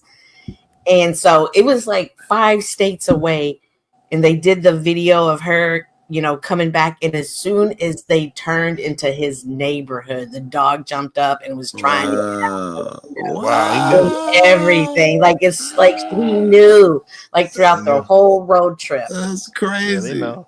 Yeah, they know. Yeah. And Denison, like, it's not that I wouldn't be able to take him. It's just like, you never know if I didn't have notice, if I had to leave you know, like that's what I'm talking about. Yeah. Hopefully, I would leave like weeks before that shit happen, or that will never happen. But it's crazy that your thought has to cross your mind. Ain't nobody over here thinking. You know, I guess we got a few crazies with go bags and know and ready to leave. But ain't nobody really. There's no mass of people who worry about any worries like that here. Nah. People don't. They take your little friend over here, Gabriel, like not too seriously sometimes. I think because that's why I always remind people. Like I always start off by saying, "I'm coming from you from the real District 13, Taiwan." Right. This is the front line, man. I mean, it's a beautiful place and peaceful, but anytime shit could pop off. Technically, yeah. So did y'all just start talking about the stream of between Joe and I, or? Oh, we did a little bit just for a quick little half a segment. I was saying I was giving you guys props. Your props to talk because I can see how Cynthia. I was saying I can see how Cynthia was. You know, she wants to speak up for herself for sure because dude's talking mad shit. But then again, what Joe was saying is what I've been dealing with in the sense that like sometimes I'm figuring out is even though I want to speak up, sometimes it's best just to starve these motherfuckers and don't even the Barbara Streisand effect, right? It always turns to the Barbara Streisand effect. Why the bigger deal you make of it, the more it explodes. Where the potential of motherfuckers not caring don't exist anymore. I completely understand that. However, it's anything I do, and I don't know if I made that across clearly. You're no different from anyone else. No, but anything I do is going to be seen as an attack because he even at one point says, "You talked about me." I mean, even though you didn't say my name, I know it was about me, and you were talking about the paranoid NPC. Somebody, paranoid awareness, yeah. So when you're dealing with the paranoid person. It's like no matter what you say or do, it's about they're gonna bring you up. Yeah. But come on, he looks like Sloth from Goonies. Like what? In the end, what do you really care? You're living better, man. You have good friends. No, that's when I was attacking, but I haven't really, said anything, and it's been. Now they're restreaming the interaction between Joe and I and how I need to learn. Like no matter what I do, it's going to be bad, and it gets irritating. Who are they? Dude, no, fuck that. I'm gonna give it some growing up. You've been kind. That's due. That's called karma. That's you don't get out of this shit quickly because you invested so much energy into it. It just don't die. You missed your opportunity to be quiet. Not karma. But go ahead. Yes, and this is just part of the growing. No, it's the dance of YouTube. But go ahead. Yeah, it's just part of the growing process, and it's part of the fucking rules of the way things happen. After you had drama with a motherfucker and you decide to stop, it never, ever, not once, ever does it stop. Those people continue going. That's why you got to make your own decision. It can't be dependent upon them that I am going to stop. And then over time, it dies. It does not stop immediately, ever. It's not a thing. What up, Snow? Right. Yeah. So because today you had a broadcast, I would have checked it out, but we were live here. Yeah. Did you address that stuff? I was addressing the case, right? The Las Vegas, right? So we had the 911 calls. Oh, you got some more? We had the 911. Las Vegas, calls. Right? Yeah, and half of them were like, "Hey, I'm watching YouTube live stream. Don't worry, I got it recorded." Okay, so the suspect is a Mexican male. He's wearing khaki shirts. They said, "Were you at the scene?" "No, I'm watching it on YouTube." So we went over the call. It's a new world, like we were just saying, NPC. We have to start thinking like that, right? So on camera all the time. Mm-hmm. So there was so many calls. We went over. He showed up for arraignment, but asked for additional time to try to hire his own counsel, and he has not had a chance to speak to family or friends about getting an attorney. And I question where are your 14,000 subscribers that got you up? Where are they? If everyone donated $1, he could have 14. I think I came up with 15. If everybody donated $5, he would have $70,000 to go towards his defense. And so I feel like everybody who gassed him up and kept it going, should help him. Are you sure he's not the 4,000 sub guy? No, I'm positive. It's the 14. I mean, 14, yes, 15. Okay. The 14,000 is the suspect. Now, what kind of streamers are we talking? What niche? What sector are we talking about? Like Kinda true like, crime? just No. Blogging, one like cooking. They basically just sat online and normal shit. No, not normal, not the killer. You ain't seen them Fremont streamers. There are dozens of them. They just walk. They walk up and down the. Yeah, they walk up and down the block. I was talking about, but the couple was this like a family channel. Yeah, I was talking about. Right? Well, both of them had wives who streamed as well. Okay. Listen, no, I'm sorry. I don't want him to get the wrong idea. The one guy, the murderer, he would dress up in outfits and go out, jewelry. He was a different. It's kind of wild. Than the family. Yeah, I seen him driving around before he did it. He looked kind of eccentric. Yeah, and he did like the clown makeup, which Yolanda brought up was probably part of the prison system. Some Joker shit. Yeah, he was also doing a lot of that for TikTok. So that's kind of a more of a TikTok niche, being dressed up. After the cosplay. Cosplay. A lot of the streamers do that. It's weird. Down there, anyway, they got bigger than life cowboy suits or something. Because you got to stand out, man. You got to stand out amongst the freaks. They got to stand out. That's what it is. They got to stand out. And then after that, we heard from the district attorney who said this is going to be the easiest case with all the videos. They're going all the way back to the videos. Like they're going back to for the last this years. is going to be great. They want to know if the wife is going to catch charges. He said it's still. Of course she is. She will. Wait, his wife was involved too?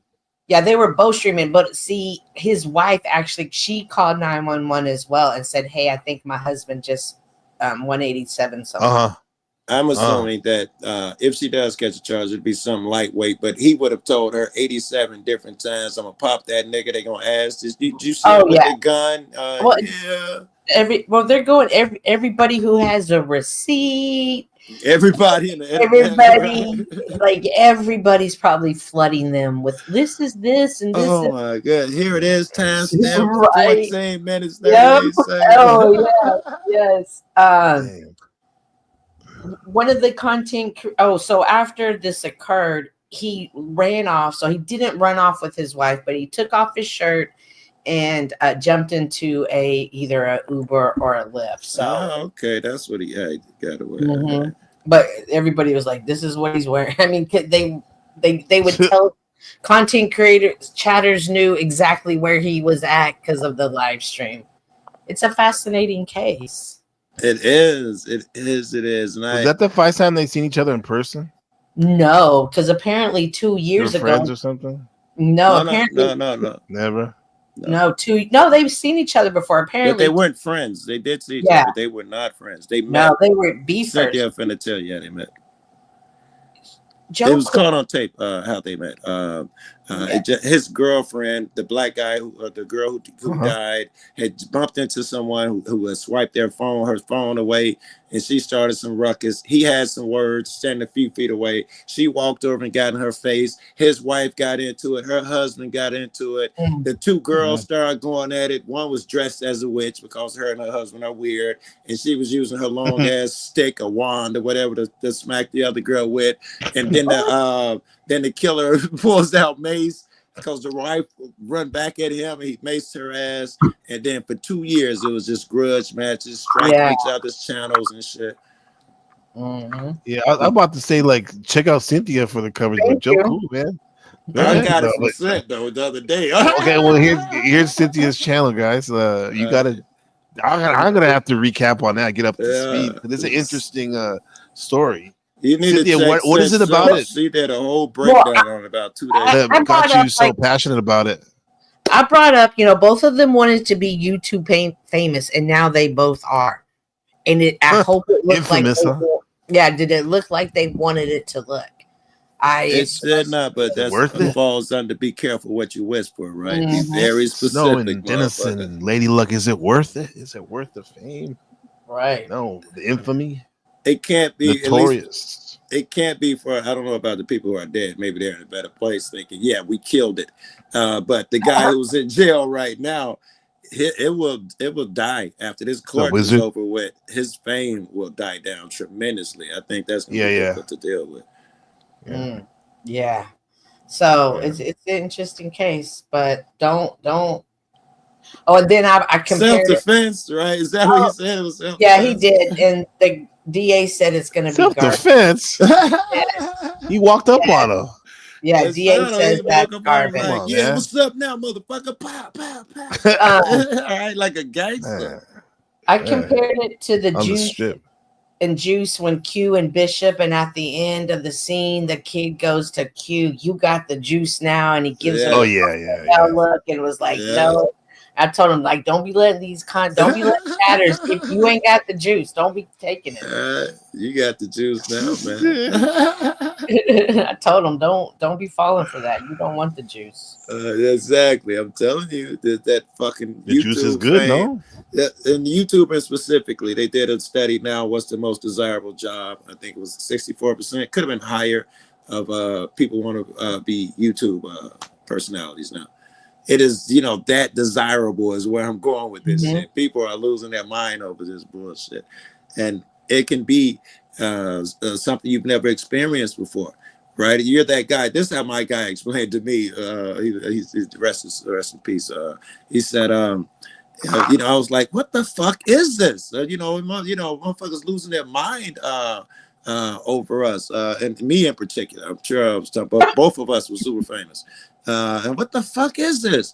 And he because he could feel his fame. I didn't understand it. He was like, God damn it, Joe, think of it like this. Anybody watch? He said, you watch TV? I was like, no. Anybody watch TV? He said, no. They all watch YouTube. He said, exactly. Nigga, that make me Ted Koppel and you Denzel.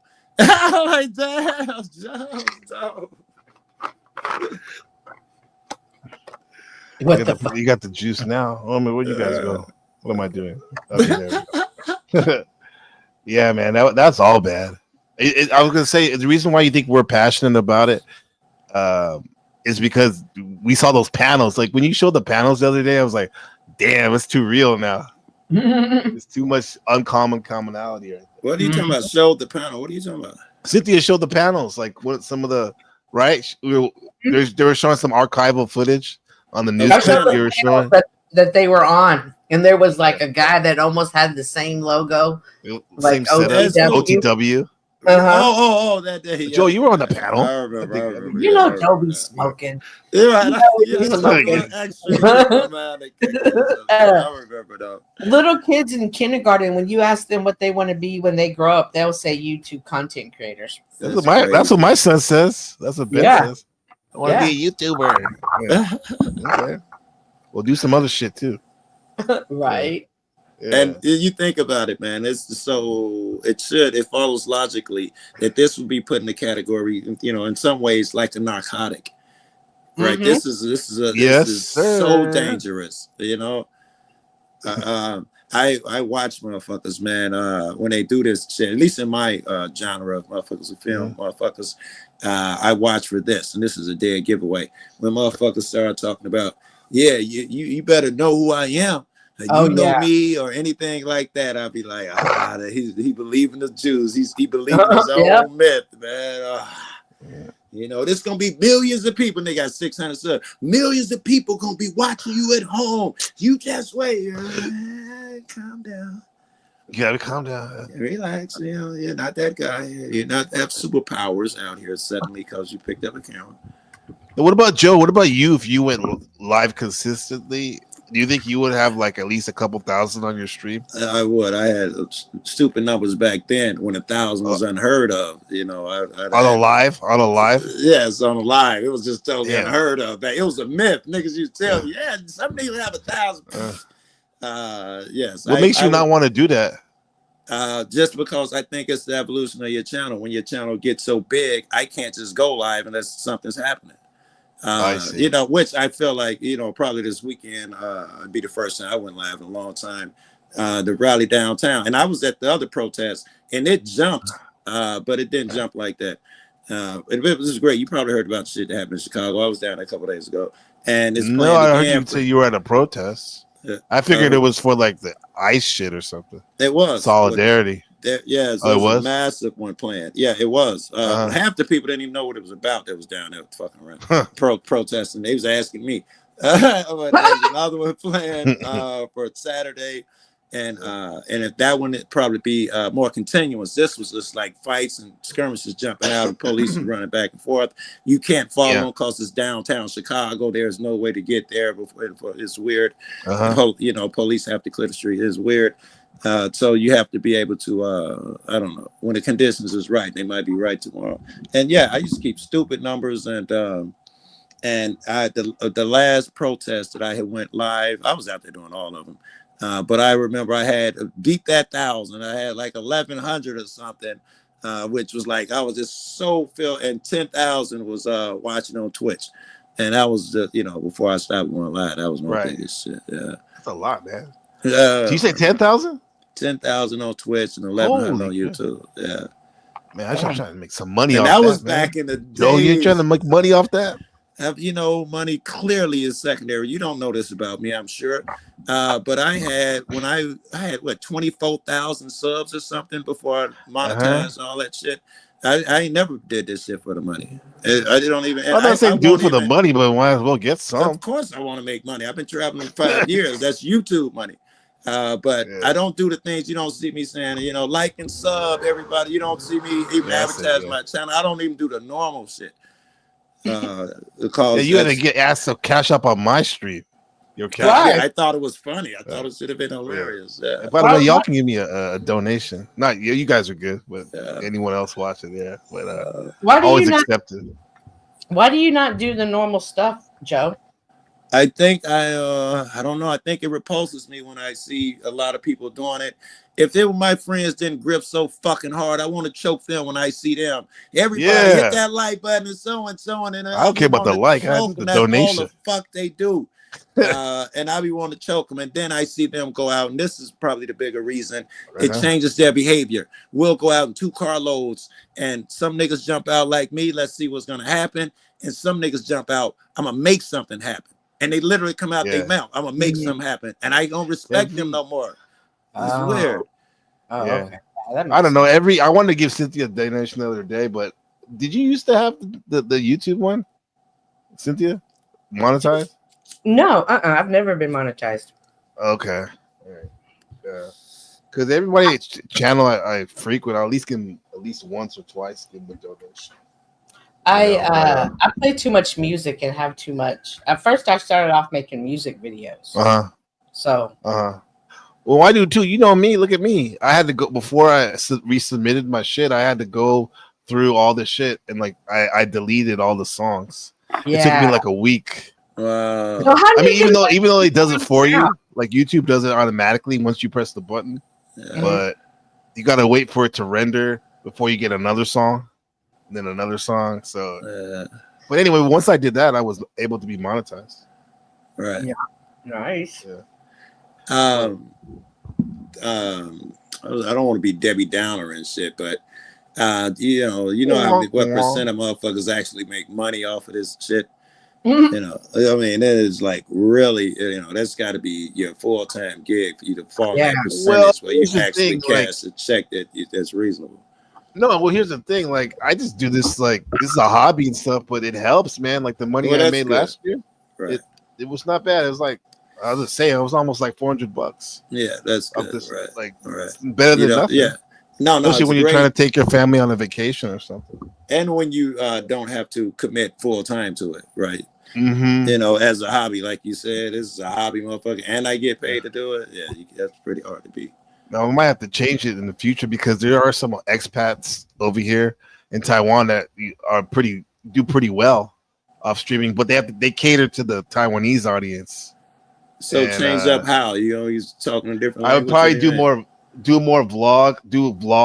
and do vlogs and just put everything in Chinese subtitles.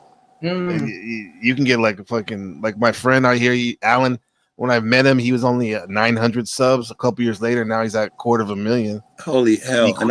He quit his job and does it full time now. Yeah, that's just doing vlogs. I get more views on him than on a live, but vlogs is where people make the money out here. The donations and shit. See, it's kind of like you gotta suck ass and said like, oh, this is me eating stinky tofu and Taiwan #1. See, I can't do that shit, bro. See, I have blogs. Like I was telling them today, I have blogs of me going to get a mammogram and stuff, but I don't even want to share it with people. You know how YouTube is. You see manicure? Mammogram. Like I was mammogram. Okay, that's what I thought you said. Okay. That's what I thought you said. Why would I do that's real shit though. That's real. Yeah, but then I was like and the lady, she gave me, advice about Arctic. If you have a family history of it, the importance of getting it checked earlier and stuff. But I don't want to share my life. That's real. No, but Cynthia, that's the type of stuff I want to get a mammogram, but that's the type of stuff I would that's the type I would show, like slices of life on my vlog. Yeah. I wouldn't necessarily that like kiss ass shit, even though I like it here. I would just keep it real and do like day-to-day stuff. Yeah, educate that too. And I think I would do well. I probably am gonna end up doing it maybe next year. I used to do it when I first came out here. Sound like you got your mind made up that you're gonna do it again. Yeah, I'm probably gonna do it again. Yeah. If I get like a new cleaning gadgets, I'm all about cleaning gadgets. I have videos, blogs. Oh, you like cleaning gadgets? Like the good I have blogs of me using them, but I never post them. I just make them for fun. And then when it comes time to post them, I get too scared because I'm like, I'm not sharing my life. This is what I have the cleaning gadgets. This is like when some bum came up on my state, like Tommy last time. I played this shit.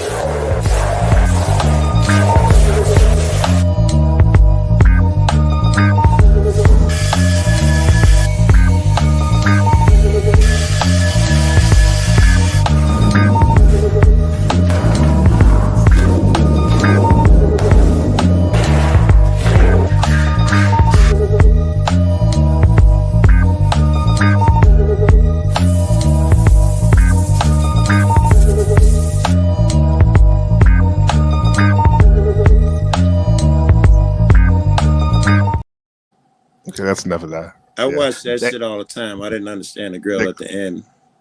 She's saging the area. It's like, like to keep it clean. There's bad aura. The rug. When someone I don't like comes up here. With the rugs. Oh, okay. They're cleaning the rug. Because my background used to be a rug like that, a Persian rug. So like the bit was they come up here, talk their shit, and I kick them out, and then I clean the shit with the sage. All right. I'm so high. I'm thinking, we just watching a video about carpet cleaning. Oh, I love those.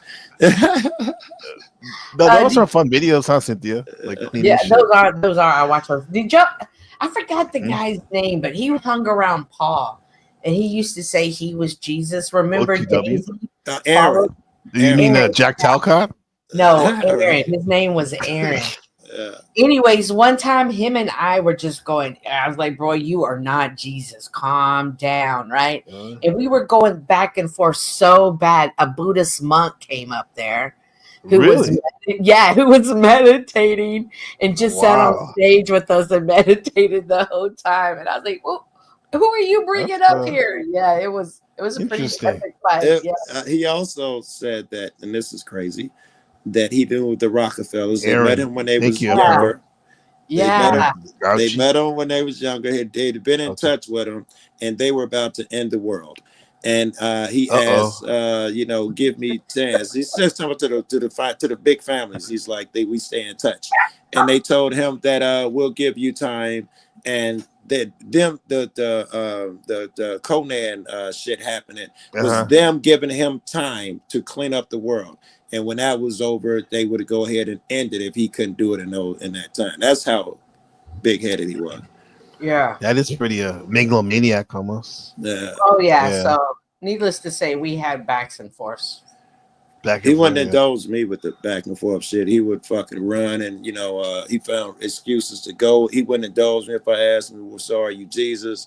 If I pushed him on a Rockefeller shit, he'd act weird. He would not engage me. I heard all these stories from other people, and I'd be like, "I'm glad I caught you. I heard you." Well, Joe, and he'd dance around.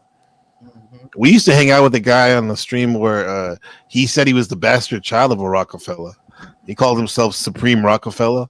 Did he believe it? Sound like he didn't believe it then. Sound like he didn't believe it if he put it in his name.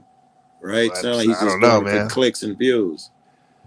whatever it is, I took something from him. I took that whole saying where he said he would go around the city and say, "What's really going on?" As people, I'm like, God damn, that's actually a really good question, because what's going when on? you ask somebody that, they can go highbrow, like conspiracy, or they can go like they're in their own life or somewhere in between. What's really going on? Okay. Yeah, What's you get to really see what their going on? mindset is. You're right. What's really going on? They could be casual with it, or they could take it elsewhere. That's interesting. Well, Yeah. I took this from Aaron. I used to run around talking about until you master love and blah blah, and he's the one who had me start putting unconditional love. He was much more precise than I was. Unconditional love, and I take that from him, and he know it too. Every time I jump on it, he be like, "Joe, man, don't forget, I'm the one who gave you unconditional love." So he knows how much I appreciate it. Yeah. That's a good word. I love that word. Right. The manosphere kind of weaponized that, saying that, generalizing, saying that women don't do unconditional love, whereas men in general are more up to that. I don't know. What do you guys think? It's an interesting point. Immediately, I see it as interesting. I see it as both true and untrue. Of course, they do unconditional love, but in the sense that they're talking about, they don't do it. Not with just any mates. They just or with anybody, most mates. No, under certain conditions, though, when you do fall into that unconditional love, it's over fucking with. Like, for instance, a brother or so and so, we know they're capable of it. So you can't say that they was a don't romantic have partner. unconditional love. And some Sometimes romantics that reach that where, one motherfucker died and the wife died the next week because she's so heartbroken. Some motherfuckers do reach that level. Yeah. So women are capable of it. No, for sure. Cynthia is, right? Do you love anybody unconditionally, Cynthia? Absolutely. Outside of your family? Outside of your family. Outside of your family. Okay. Absolutely. All right. Good girl. That's what you're and I would put forth that graduating class down here on this filthy planet is understanding that everyone gets unconditional love. Now you're ahead of the game, and now you're getting attention from the big guys. Okay, he's ready to be pulled back over here. Yeah. Unconditional love doesn't mean I still need to be in your face. You can still love people from a distance. But unconditional love isn't audited unless they're in your face, though. It's not testing and trying. We'll never know unless you see it. Yeah. Yeah. But I've seen that. But I can understand why someone would do conditional love too, especially someone that, like your partner or something, like your girlfriend or your wife, would do that in a sense, because it's kind of like I scratch your back, you scratch mine, conditionally. But that's something totally different, right? Unconditional shit we're talking about would go to everybody, not just to the partner thing. And I do see the wisdom, which is why the men were right, that you would show a lot of discernment with a motherfucker. Listen, he ain't the one. He obviously ain't got the traits. I'm not fixing to go all in on this nigga, and I can see that. Well, can we say that? Because Cynthia, I don't know if you saw earlier, maybe you're streaming. We saw a fact on this Morbid Facts where they said that once women were able to do no fault divorce, that the suicide 20%. Rate 20% for women. That's crazy. Yeah, to me that's kind of like unconditional love for her to stay around, right? Or is that something different? During being miserable. Right. It's a tough one. It's a good question. It's really. I had some friends who were like, "Hey, like they've been saying they're gonna separate, but they always tell me we're gonna wait till kids get out of high school." And I always just assume their kid graduated high school last week and they've already moved out to their own place. Wow. They couldn't wait. Wait, they already moved out that quick? Yeah. That's what I was like, damn. The kid didn't even go to college yet. It's still not September. Okay, gotta go. Damn. In high school, we had a friend whose mom said she had to leave at 18 and she was still in high school at 18 and she had to leave. Oh, no, she did it. Yeah. Like mom, they believe the smoke. They've been watching too much news and believe in the society bullshit. Yeah. They don't do that in Asia, man. A lot of times they want you to stay. They want you to stay a little longer in their house, the parents. Oh, yeah. I tried to get my son to stay. They stayed until they were 25. I was like, let's just live together forever. They were like, no, but Cynthia, I remember hearing your narrative. Like, I can swear you said you lived in an apartment with your friends, like when you were like teenager or something like that. 15. We got our first place. 15. Mm-hmm. Yeah. Was that by like your parents were cool with that, or you were on some other shit? They were just already not good parents, and then I see. They would be bad parents, and they would be Yeah. gone, and then I would have my independence, and then they would come back, and they'd give me rules, and I'd be like, "What are you doing?" Like, and so it just kept going back and forth until one day I was just like, "Yeah, I'm out of here," and I just so happened to have other friends who, like, one mom was getting ready to move to Chicago, and she didn't want to go, and then our boyfriend. Look at you, little independent fucks. How old Yeah. And I think that plays a lot into my personality is because I was independent so young. Yeah, that's very logical. Yeah, it's Cynthia, and I always remember that story about you said that you in that time period you kicked it with a murderer, even though you didn't know. Yeah, he was hot. But I have a friend that's done a quad. Jeremy Meeks At 14 did a quad. I mean, I have a lot of people. Did a quad? What is that? Quadruple murder. Okay. Yeah, at 14. Oh, he pulled his quad jump. At 14. Right. I was like, what? They rode a quad? A quad bike. Yeah. Like I have a lot of I've always What's up, David? gravitated towards people who are in the underbelly of society. And for whatever reason, people always want to talk to me about what they've done. Here's my curiosities. Most women want to bang those guys. I think yours is more of a curiosity. Yeah, no. Well, she said that guy was hot. Yeah, he was hot, but I would never. Both. But he was bizarre. I mean, and it was so funny. You like that, Joe? So it was funny because did y'all ever watch Joe with the Legends of the Fall? Did y'all ever watch Legends of the Fall? That movie with Brad Pitt? Hell no. No, I was kidding. I had never seen it, but I would watch it. I heard it was a Western or something, right? Yeah, no, it's a period piece. In that movie. Yeah, Western. You're right, Joe. He got attacked by a bear, and he had this big scratch, and he had blonde hair. And this guy, I don't know for sure, but he had a bunch of scratches on him one time, and I even made the comparison. He's so hot like Brad Pitt. Remember when he got scratched by the bear? And then now we see what happened. I was like, holy shit. Yeah. There was another time I was hitchhiking, right? I was hitchhiking, so a friend and I, and these guys picked us up, and they're like, hey, yeah, come back to our house and party. And we did. And then we ran out of alcohol. We were like 16, 17, and we had run out of alcohol. And I was like, no worries, go take me and I'll go get us some. Like, I'll 5-finger discount us some. So they did. And I got caught. And of course, the girl left me, and the cops are like, what are you doing out here? And I was like, oh, well, me and my homegirl, we were out here.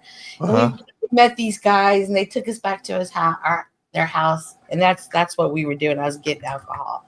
He was like, well, where's your friend? I was like, she left me. So you sound like you weren't a brat, because I've been watching these because you know now the niche, one of the YouTube niches, like the body cam, the cops, all these channels, and a lot of them are these bratty young women that get arrested, and they just act like complete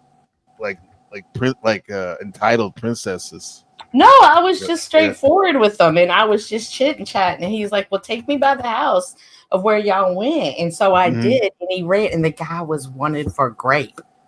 And the guy was like, do you know what y'all are doing here? And he was like, holy, and he like really read the riot act, and he was like, I'm taking you home to your parents. And I was like, oh no, I live alone. And so what kind of men do you attract, girl? Right. I told y'all. Murderers. I just told y'all the underbelly. They just love to talk to me. I guess there's a weird looking guy that keeps following you everywhere on stream to stream. I tell y'all the underbelly. That is an underbelly, the beast. Guys like that would not have a lot of people who they would open up to it. So I can see that if they think it's okay, that it just comes spilling out. Yeah, they don't. Cynthia's interesting. The first time I talked to her, she came on the stream. I was talking to her about Joe Rogan, and she was like, it was so easy to talk to her. So, Joe Rogan, I don't know about it. Like, I didn't know. What do you think about Joe Rogan now, son? I still don't know much about him. Don't know, probably. Okay. Yeah. But remember, I also worked in the clubs, and I was. That was Joe Rogan doesn't like black people episode. That's right. Go ahead. I also was a waitress in the clubs before I really moved up to management status. So you definitely have to have a mouthpiece to make money at a club. It's logical, right? Yeah, for sure. Charismatic or something. Yeah. Mm-hmm. All your money's off of tips, right? Yeah. Yeah. Yeah. My grandma was a waitress for 40 years. She bought like $1 million house. Dude, yeah.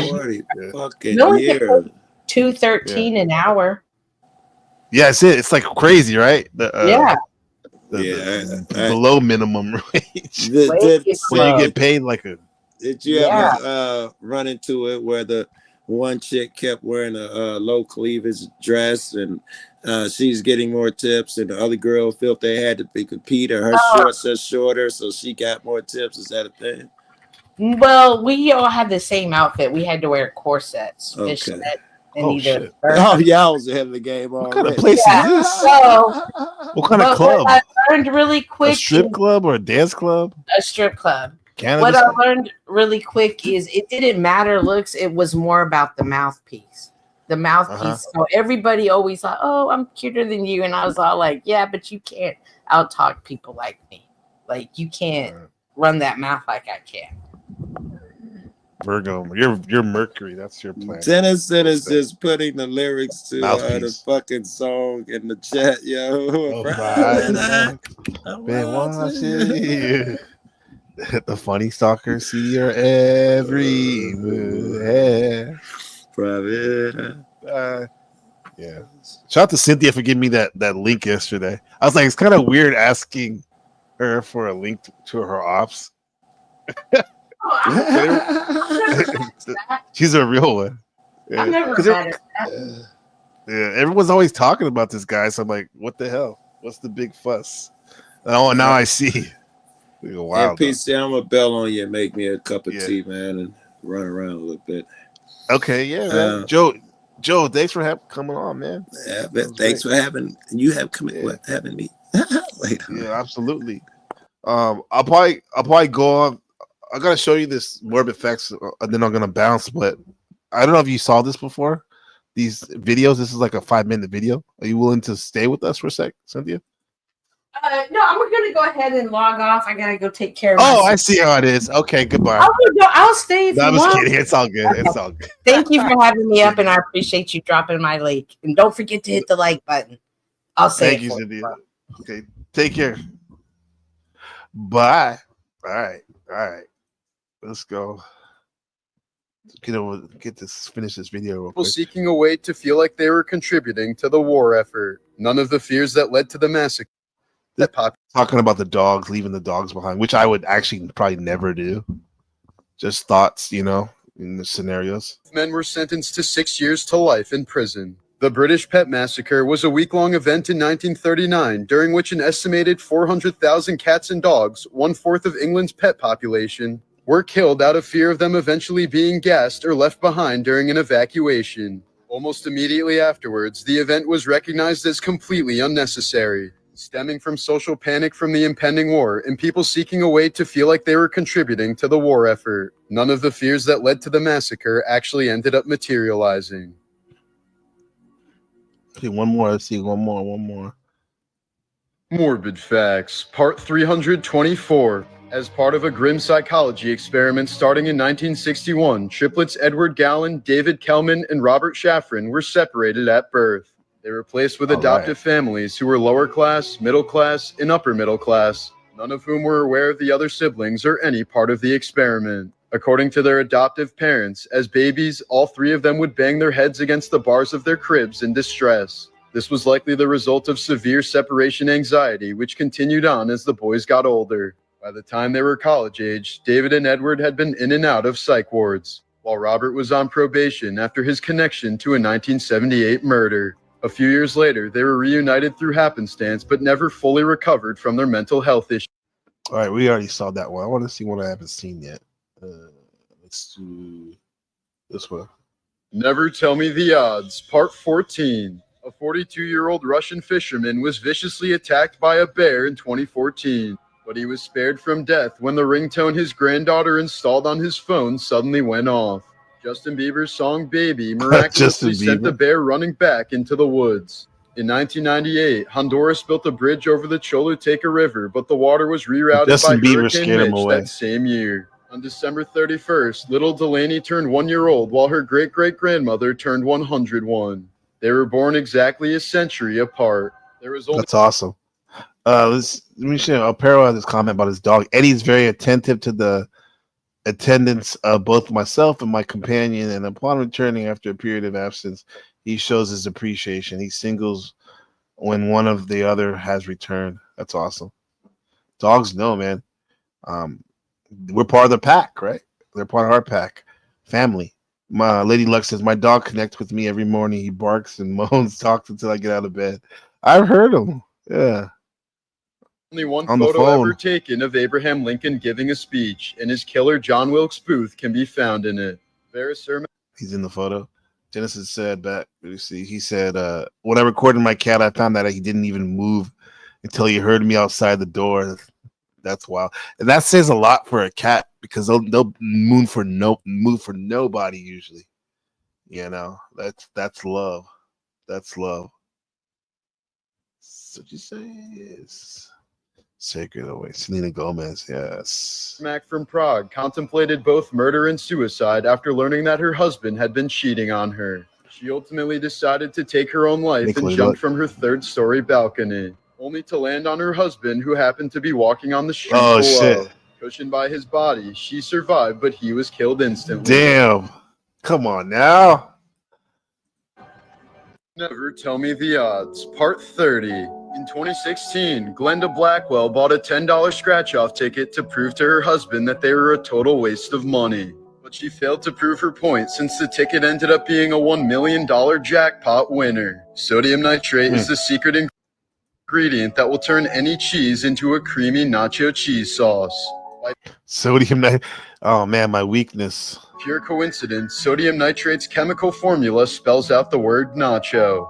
Holy shit. A Bosnian couple began cheating on each other when they both started talking to another person online. When they decided to meet in person, the couple realized they'd been cheating on each other with each other. While randomly watching Stuart Little with his daughter in 2009, a Hungarian art historian spotted a famous long-lost painting that was used as a prop. The sleeping lady with a black vase had been missing since 1928 until a Stuart Little set designer picked it up at an antique shop for $500. The historian contacted producers to alert them of its value, and the painting later sold at auction for more than $300K. Wow. You say, oh yeah, that's why Dennis was saying baby. Scared away Selena Gomez too. Yeah, dude, I found out something about her. She had like Lyme disease.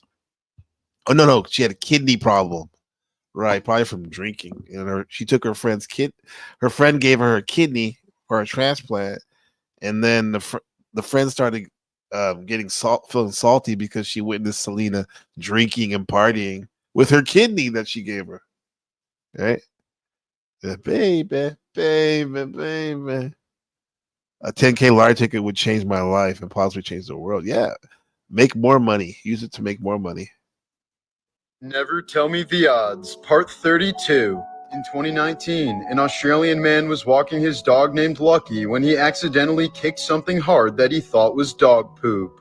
But upon picking it up, he quickly realized it was actually a gold nugget worth right around $35,000.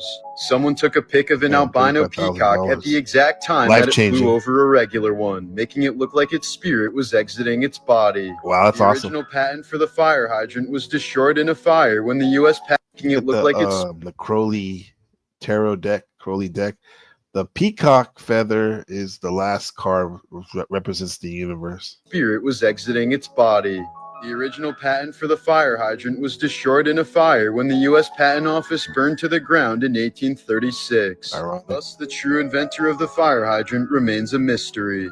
In 2017, a group of undercover cops in Detroit who were posing as drug dealers tried to arrest another group of undercover cops who were posing as drug buyers. Packers fan Jim Becker regularly donated blood in order to afford tickets for games. Oh, no. Years later, he found out that he had a potentially deadly disease that could only be prevented through bloodletting.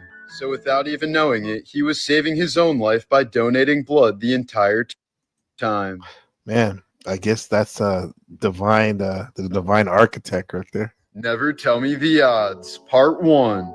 On the left is the facial reconstruction of a 9,000-year-old skeleton that was found in a cave in Cheddar, England. Call out my name, yes. DNA was tested, and researchers found that a living relative was teaching history class only a half-mile away from the site, linking back 300 generations. Why is she so greasy looking?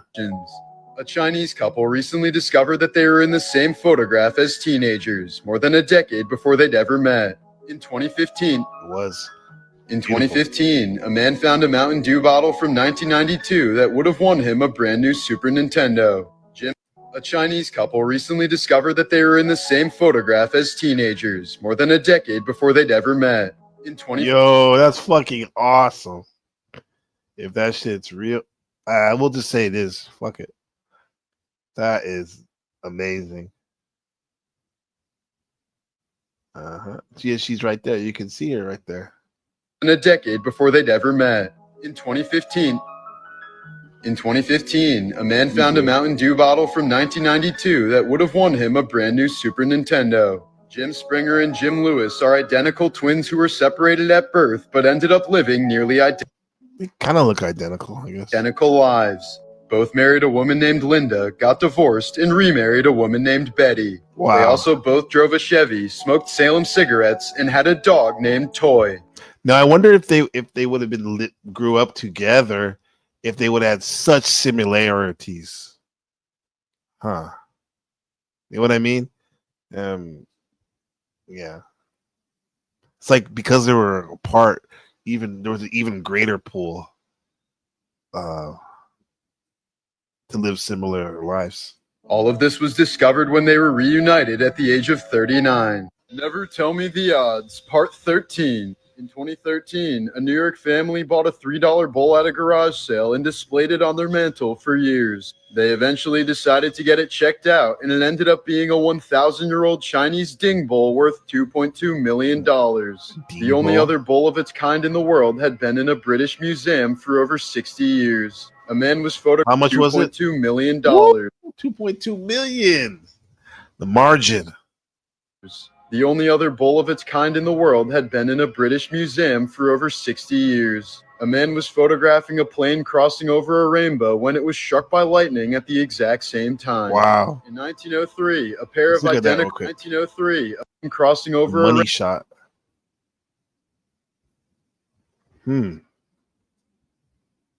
rainbow when it was struck by lightning at the exact same time. In 1903, a pair of identical strangers named Will West and William West ended up in the same Kansas prison. The case was a big part of the reason why fingerprints are now used for identification. In 2000, Yeah, shout out to Lady Luck. That's right. Happy Friday the 13th, everyone. Jesus and his disciples makes 13. Lady Luck, 13. Lucky 13. 2009, a teacher was kidnapped in Mexico immediately after giving a lecture on how not to be kidnapped in Mexico. In 1999, That happens a lot. skydiver Joan Murray's parachute malfunctioned, causing her to fall 14,000 feet to the ground. But miraculously, she landed directly on a mound of fire ants, which began attacking her relentlessly. Doctors think the shock of adrenaline from 200 fire ant stings is what kept her heart beating and saved her life. Never Tell Me the Odds, Part 11. David Hull was digging for gold in 2015 when he came across a rock that he was certain had gold inside. But after years of failing to crack the rock open, he finally decided to take it to an expert, and it ended up being something much more rare than gold. Turns out it was an iron meteorite estimated to be 4.6 billion years old. This woman adopted an elderly dog because it looked exactly like the dog she had as a child that her parents told her ran away. A microchip later confirmed that it was actually her old dog. Narnia the Two-Faced Cat recently gave birth to 2 kittens of each color. Tom Cruise divorced all 3 of his ex-wives when they turned 33, and each is 11 years younger than the last. In 1981, a South African astronomer gave a lecture on how death could happen at any time. At the end of the lecture, he popped a peppermint candy into his mouth and promptly choked to death. Wow, he committed to the bit. 1999, Richard Anthony Jones was convicted of a felony even though he had a strong alibi. He spent 17 years in prison until authorities found his doppelganger living in the same town. Similar, even crooked mouth. With the same first name. Never Tell Me the Odds, Part 31. In 2012, a beachcomber in Canada. You guys in the chat, have you ever seen your doppelganger? Let me know. Put a 2 in the chat if you have. I never have. I came across an old Harley Davidson that washed ashore. The bike was lost in the 2011 Japanese tsunami and had somehow managed to float all the way across the Pacific Ocean. The Secret Service agent who saved Ronald Reagan's life was inspired to become an agent after watching The Secret Service, a 1939 film starring Ronald Reagan as a Secret Service agent.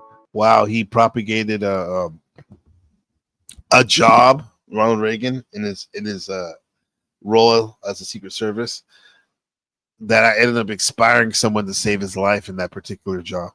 On July 4th, 1826, President John Adams's last words before dying were, "Thomas Jefferson survives."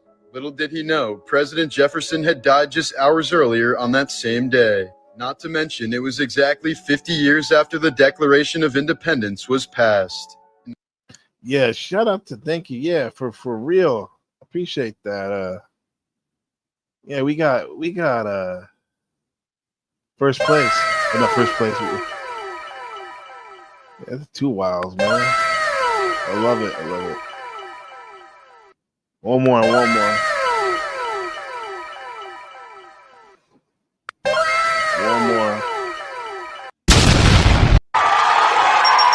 600. Just like that. That's all there is to it, Dustin. That's all there is to it. A winner.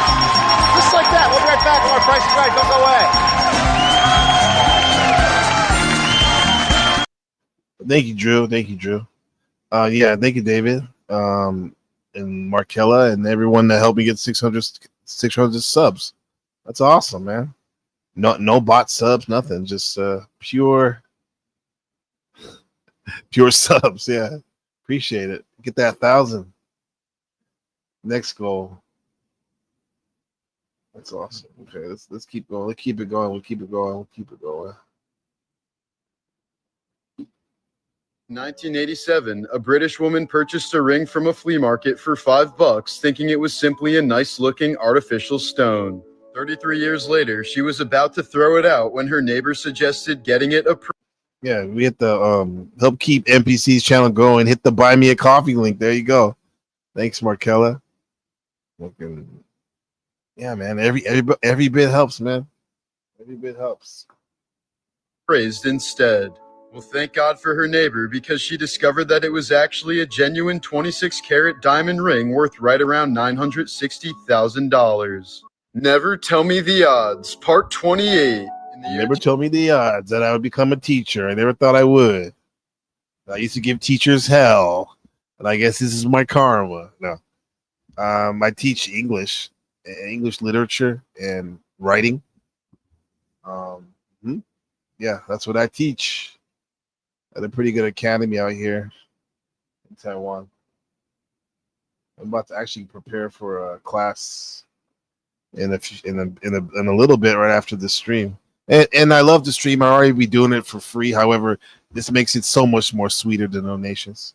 2000, Rick Norsegian was looking for a barber chair at a California garage sale, but ended up purchasing 2 boxes of old photos for $45. 4 years later, he discovered that the boxes contained 65 glass plate negatives from legendary photographer Ansel Adams, worth right around $200 million. What the? $45. $45, okay. 4 years later, he discovered that the boxes contained 65 glass plate negatives from legendary photographer Ansel Adams, worth right around $200 million. The ship's crew raised its anchor, only to realize it was hooked on an unexploded torpedo. In 2020, a fan drove 3 hours to deliver a much-needed dose of insulin to rapper Boozy Badass. He wanted to compensate her, but she refused to take any payment other than a photo with him. Boozy Badass, diabetic with the kidney disease, still drinks and smokes, so the human body is resilient. On her way home, she stopped at a gas station, bought a scratch-off ticket, and won $10,000. In 1949, 12-year-old Charles Cohen hid inside of a closet while a mass murderer shot and killed his entire family. Wow. Nearly 70 years later, his granddaughter would survive the Marjorie Stoneman Douglas High School shooting by hiding in a closet. Wow. What are the odds? That's a lot of stuff to be anxious about, for sure. And before we get out of here, that was the purpose of that was the main subject of this live was Morbid Facts, of course, Volume 3. We do that every week, every Friday for me, Thursday night for y'all in the wilderness of North America. And we also talked about trying to relate it to existential psychology and Scorpio Rising and anxiety and paranoia, all those things. I mean, because my adventure into existential psychology definitely has taught me, as someone who used to be very anxious about a lot of things, that anxiety is not the enemy, and it's just part of the ride. Life is uncertain, and as a Scorpio, I already know this. However, I've been knowing that, but working with my friends at Sweta, where we used existential psychology as a way to find patterns in our life that weren't serving us. I've also learned that existence can be weird and painful and random sometimes, but you get to decide how you show up to that mess, and you don't always have to control everything, but you can control your response. That's the real Scorpio power. That's the real power of anyone that's just aware of these things. Because Ben, the reason I'm talking about relating to Scorpio Rising is because you are a Scorpio Rising. Rising sign is how you present yourself to the world, and it has a lot of power in it. And let me break it down to you real quick, in the sense that Scorpio Rising can use existential psychology as a starter pack. The radical honesty that Scorpio energies have is something that causes us to be able to smell out lies, and one way to do this is to start by not lying to yourself. And this is something your dad is working on and gets tested with every day. So say it like this: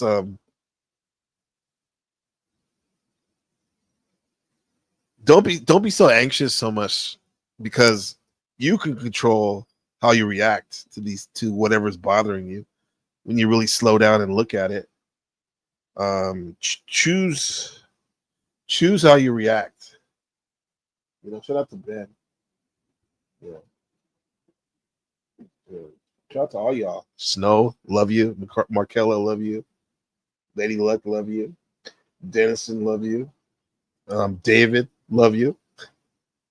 Clue, love you. El Perro, love you. Joe Cool, kind of love you. No, I'm kidding. I love you, Joe. Cynthia, Shadow, everybody, man. Wheels, all y'all. I'm lucky to have you. Sasquatch, man.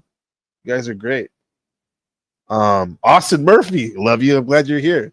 Usually you've been listening the whole time, and then you like, hey, by the way, I'm here. Yeah, for sure. Love you, man. So Ben and everyone else, shadow work is something that you can use to find your purpose, and that's what I like existential psychology, because a lot of times I was like, what's my purpose, purpose? And you can ask somebody that you respect and has knowledge what your purpose is, but that's for you to find out. And Ben, you being a Scorpio rising, you're already halfway there with shadow work by just existing.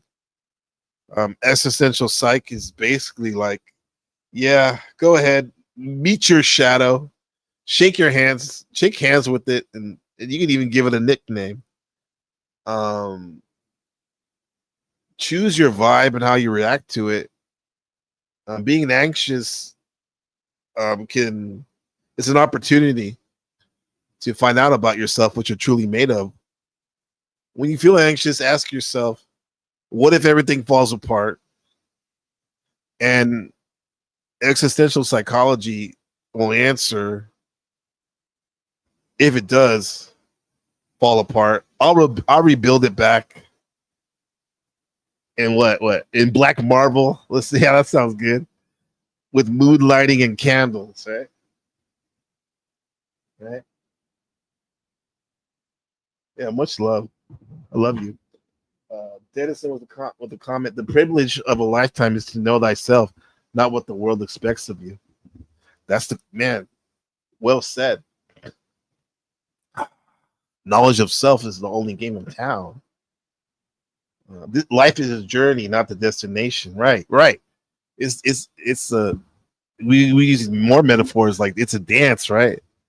You don't try to finish the dance as quickly as possible. You want to enjoy the dance. Yeah. So here's the plot twist, Ben and friends, and my friends in chat and people listening. Your paranoia isn't you being too much, it's you being too aware. But I'm seeing with existential psychology that awareness becomes power, not panic.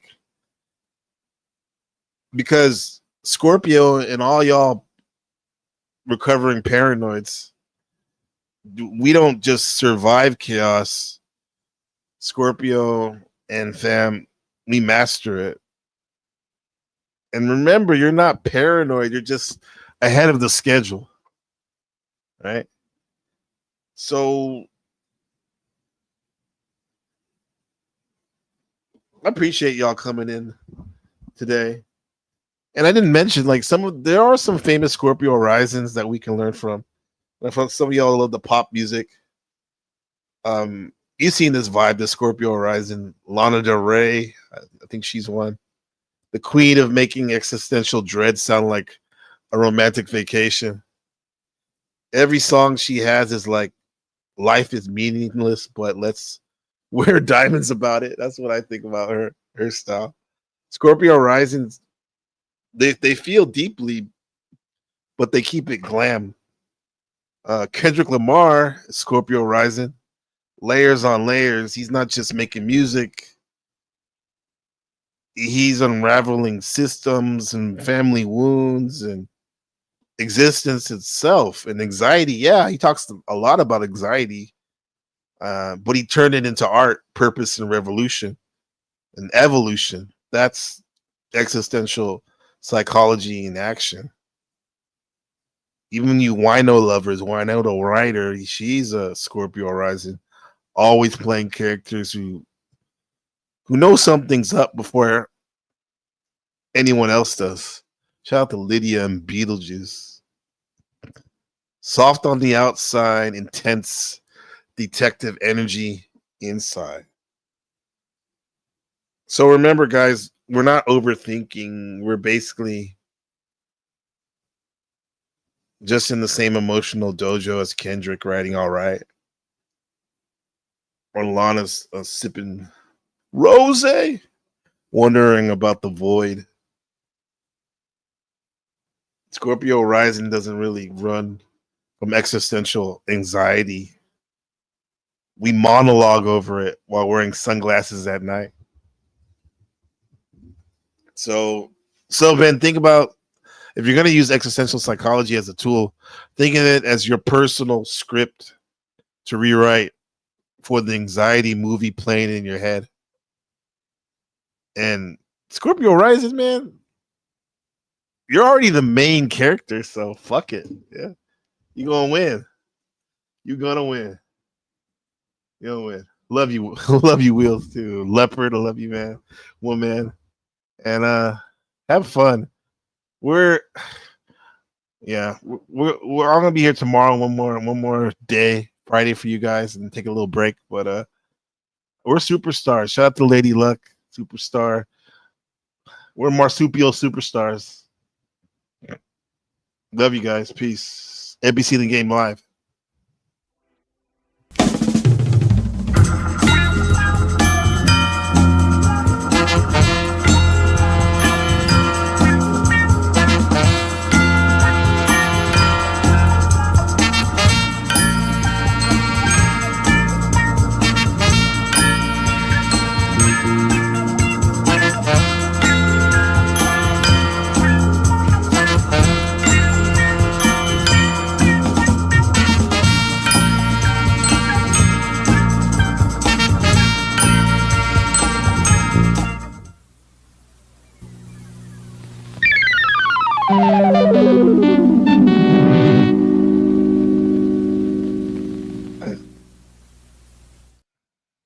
I love you too, Gary and Shadow. Peace. See you tomorrow. Good to have you.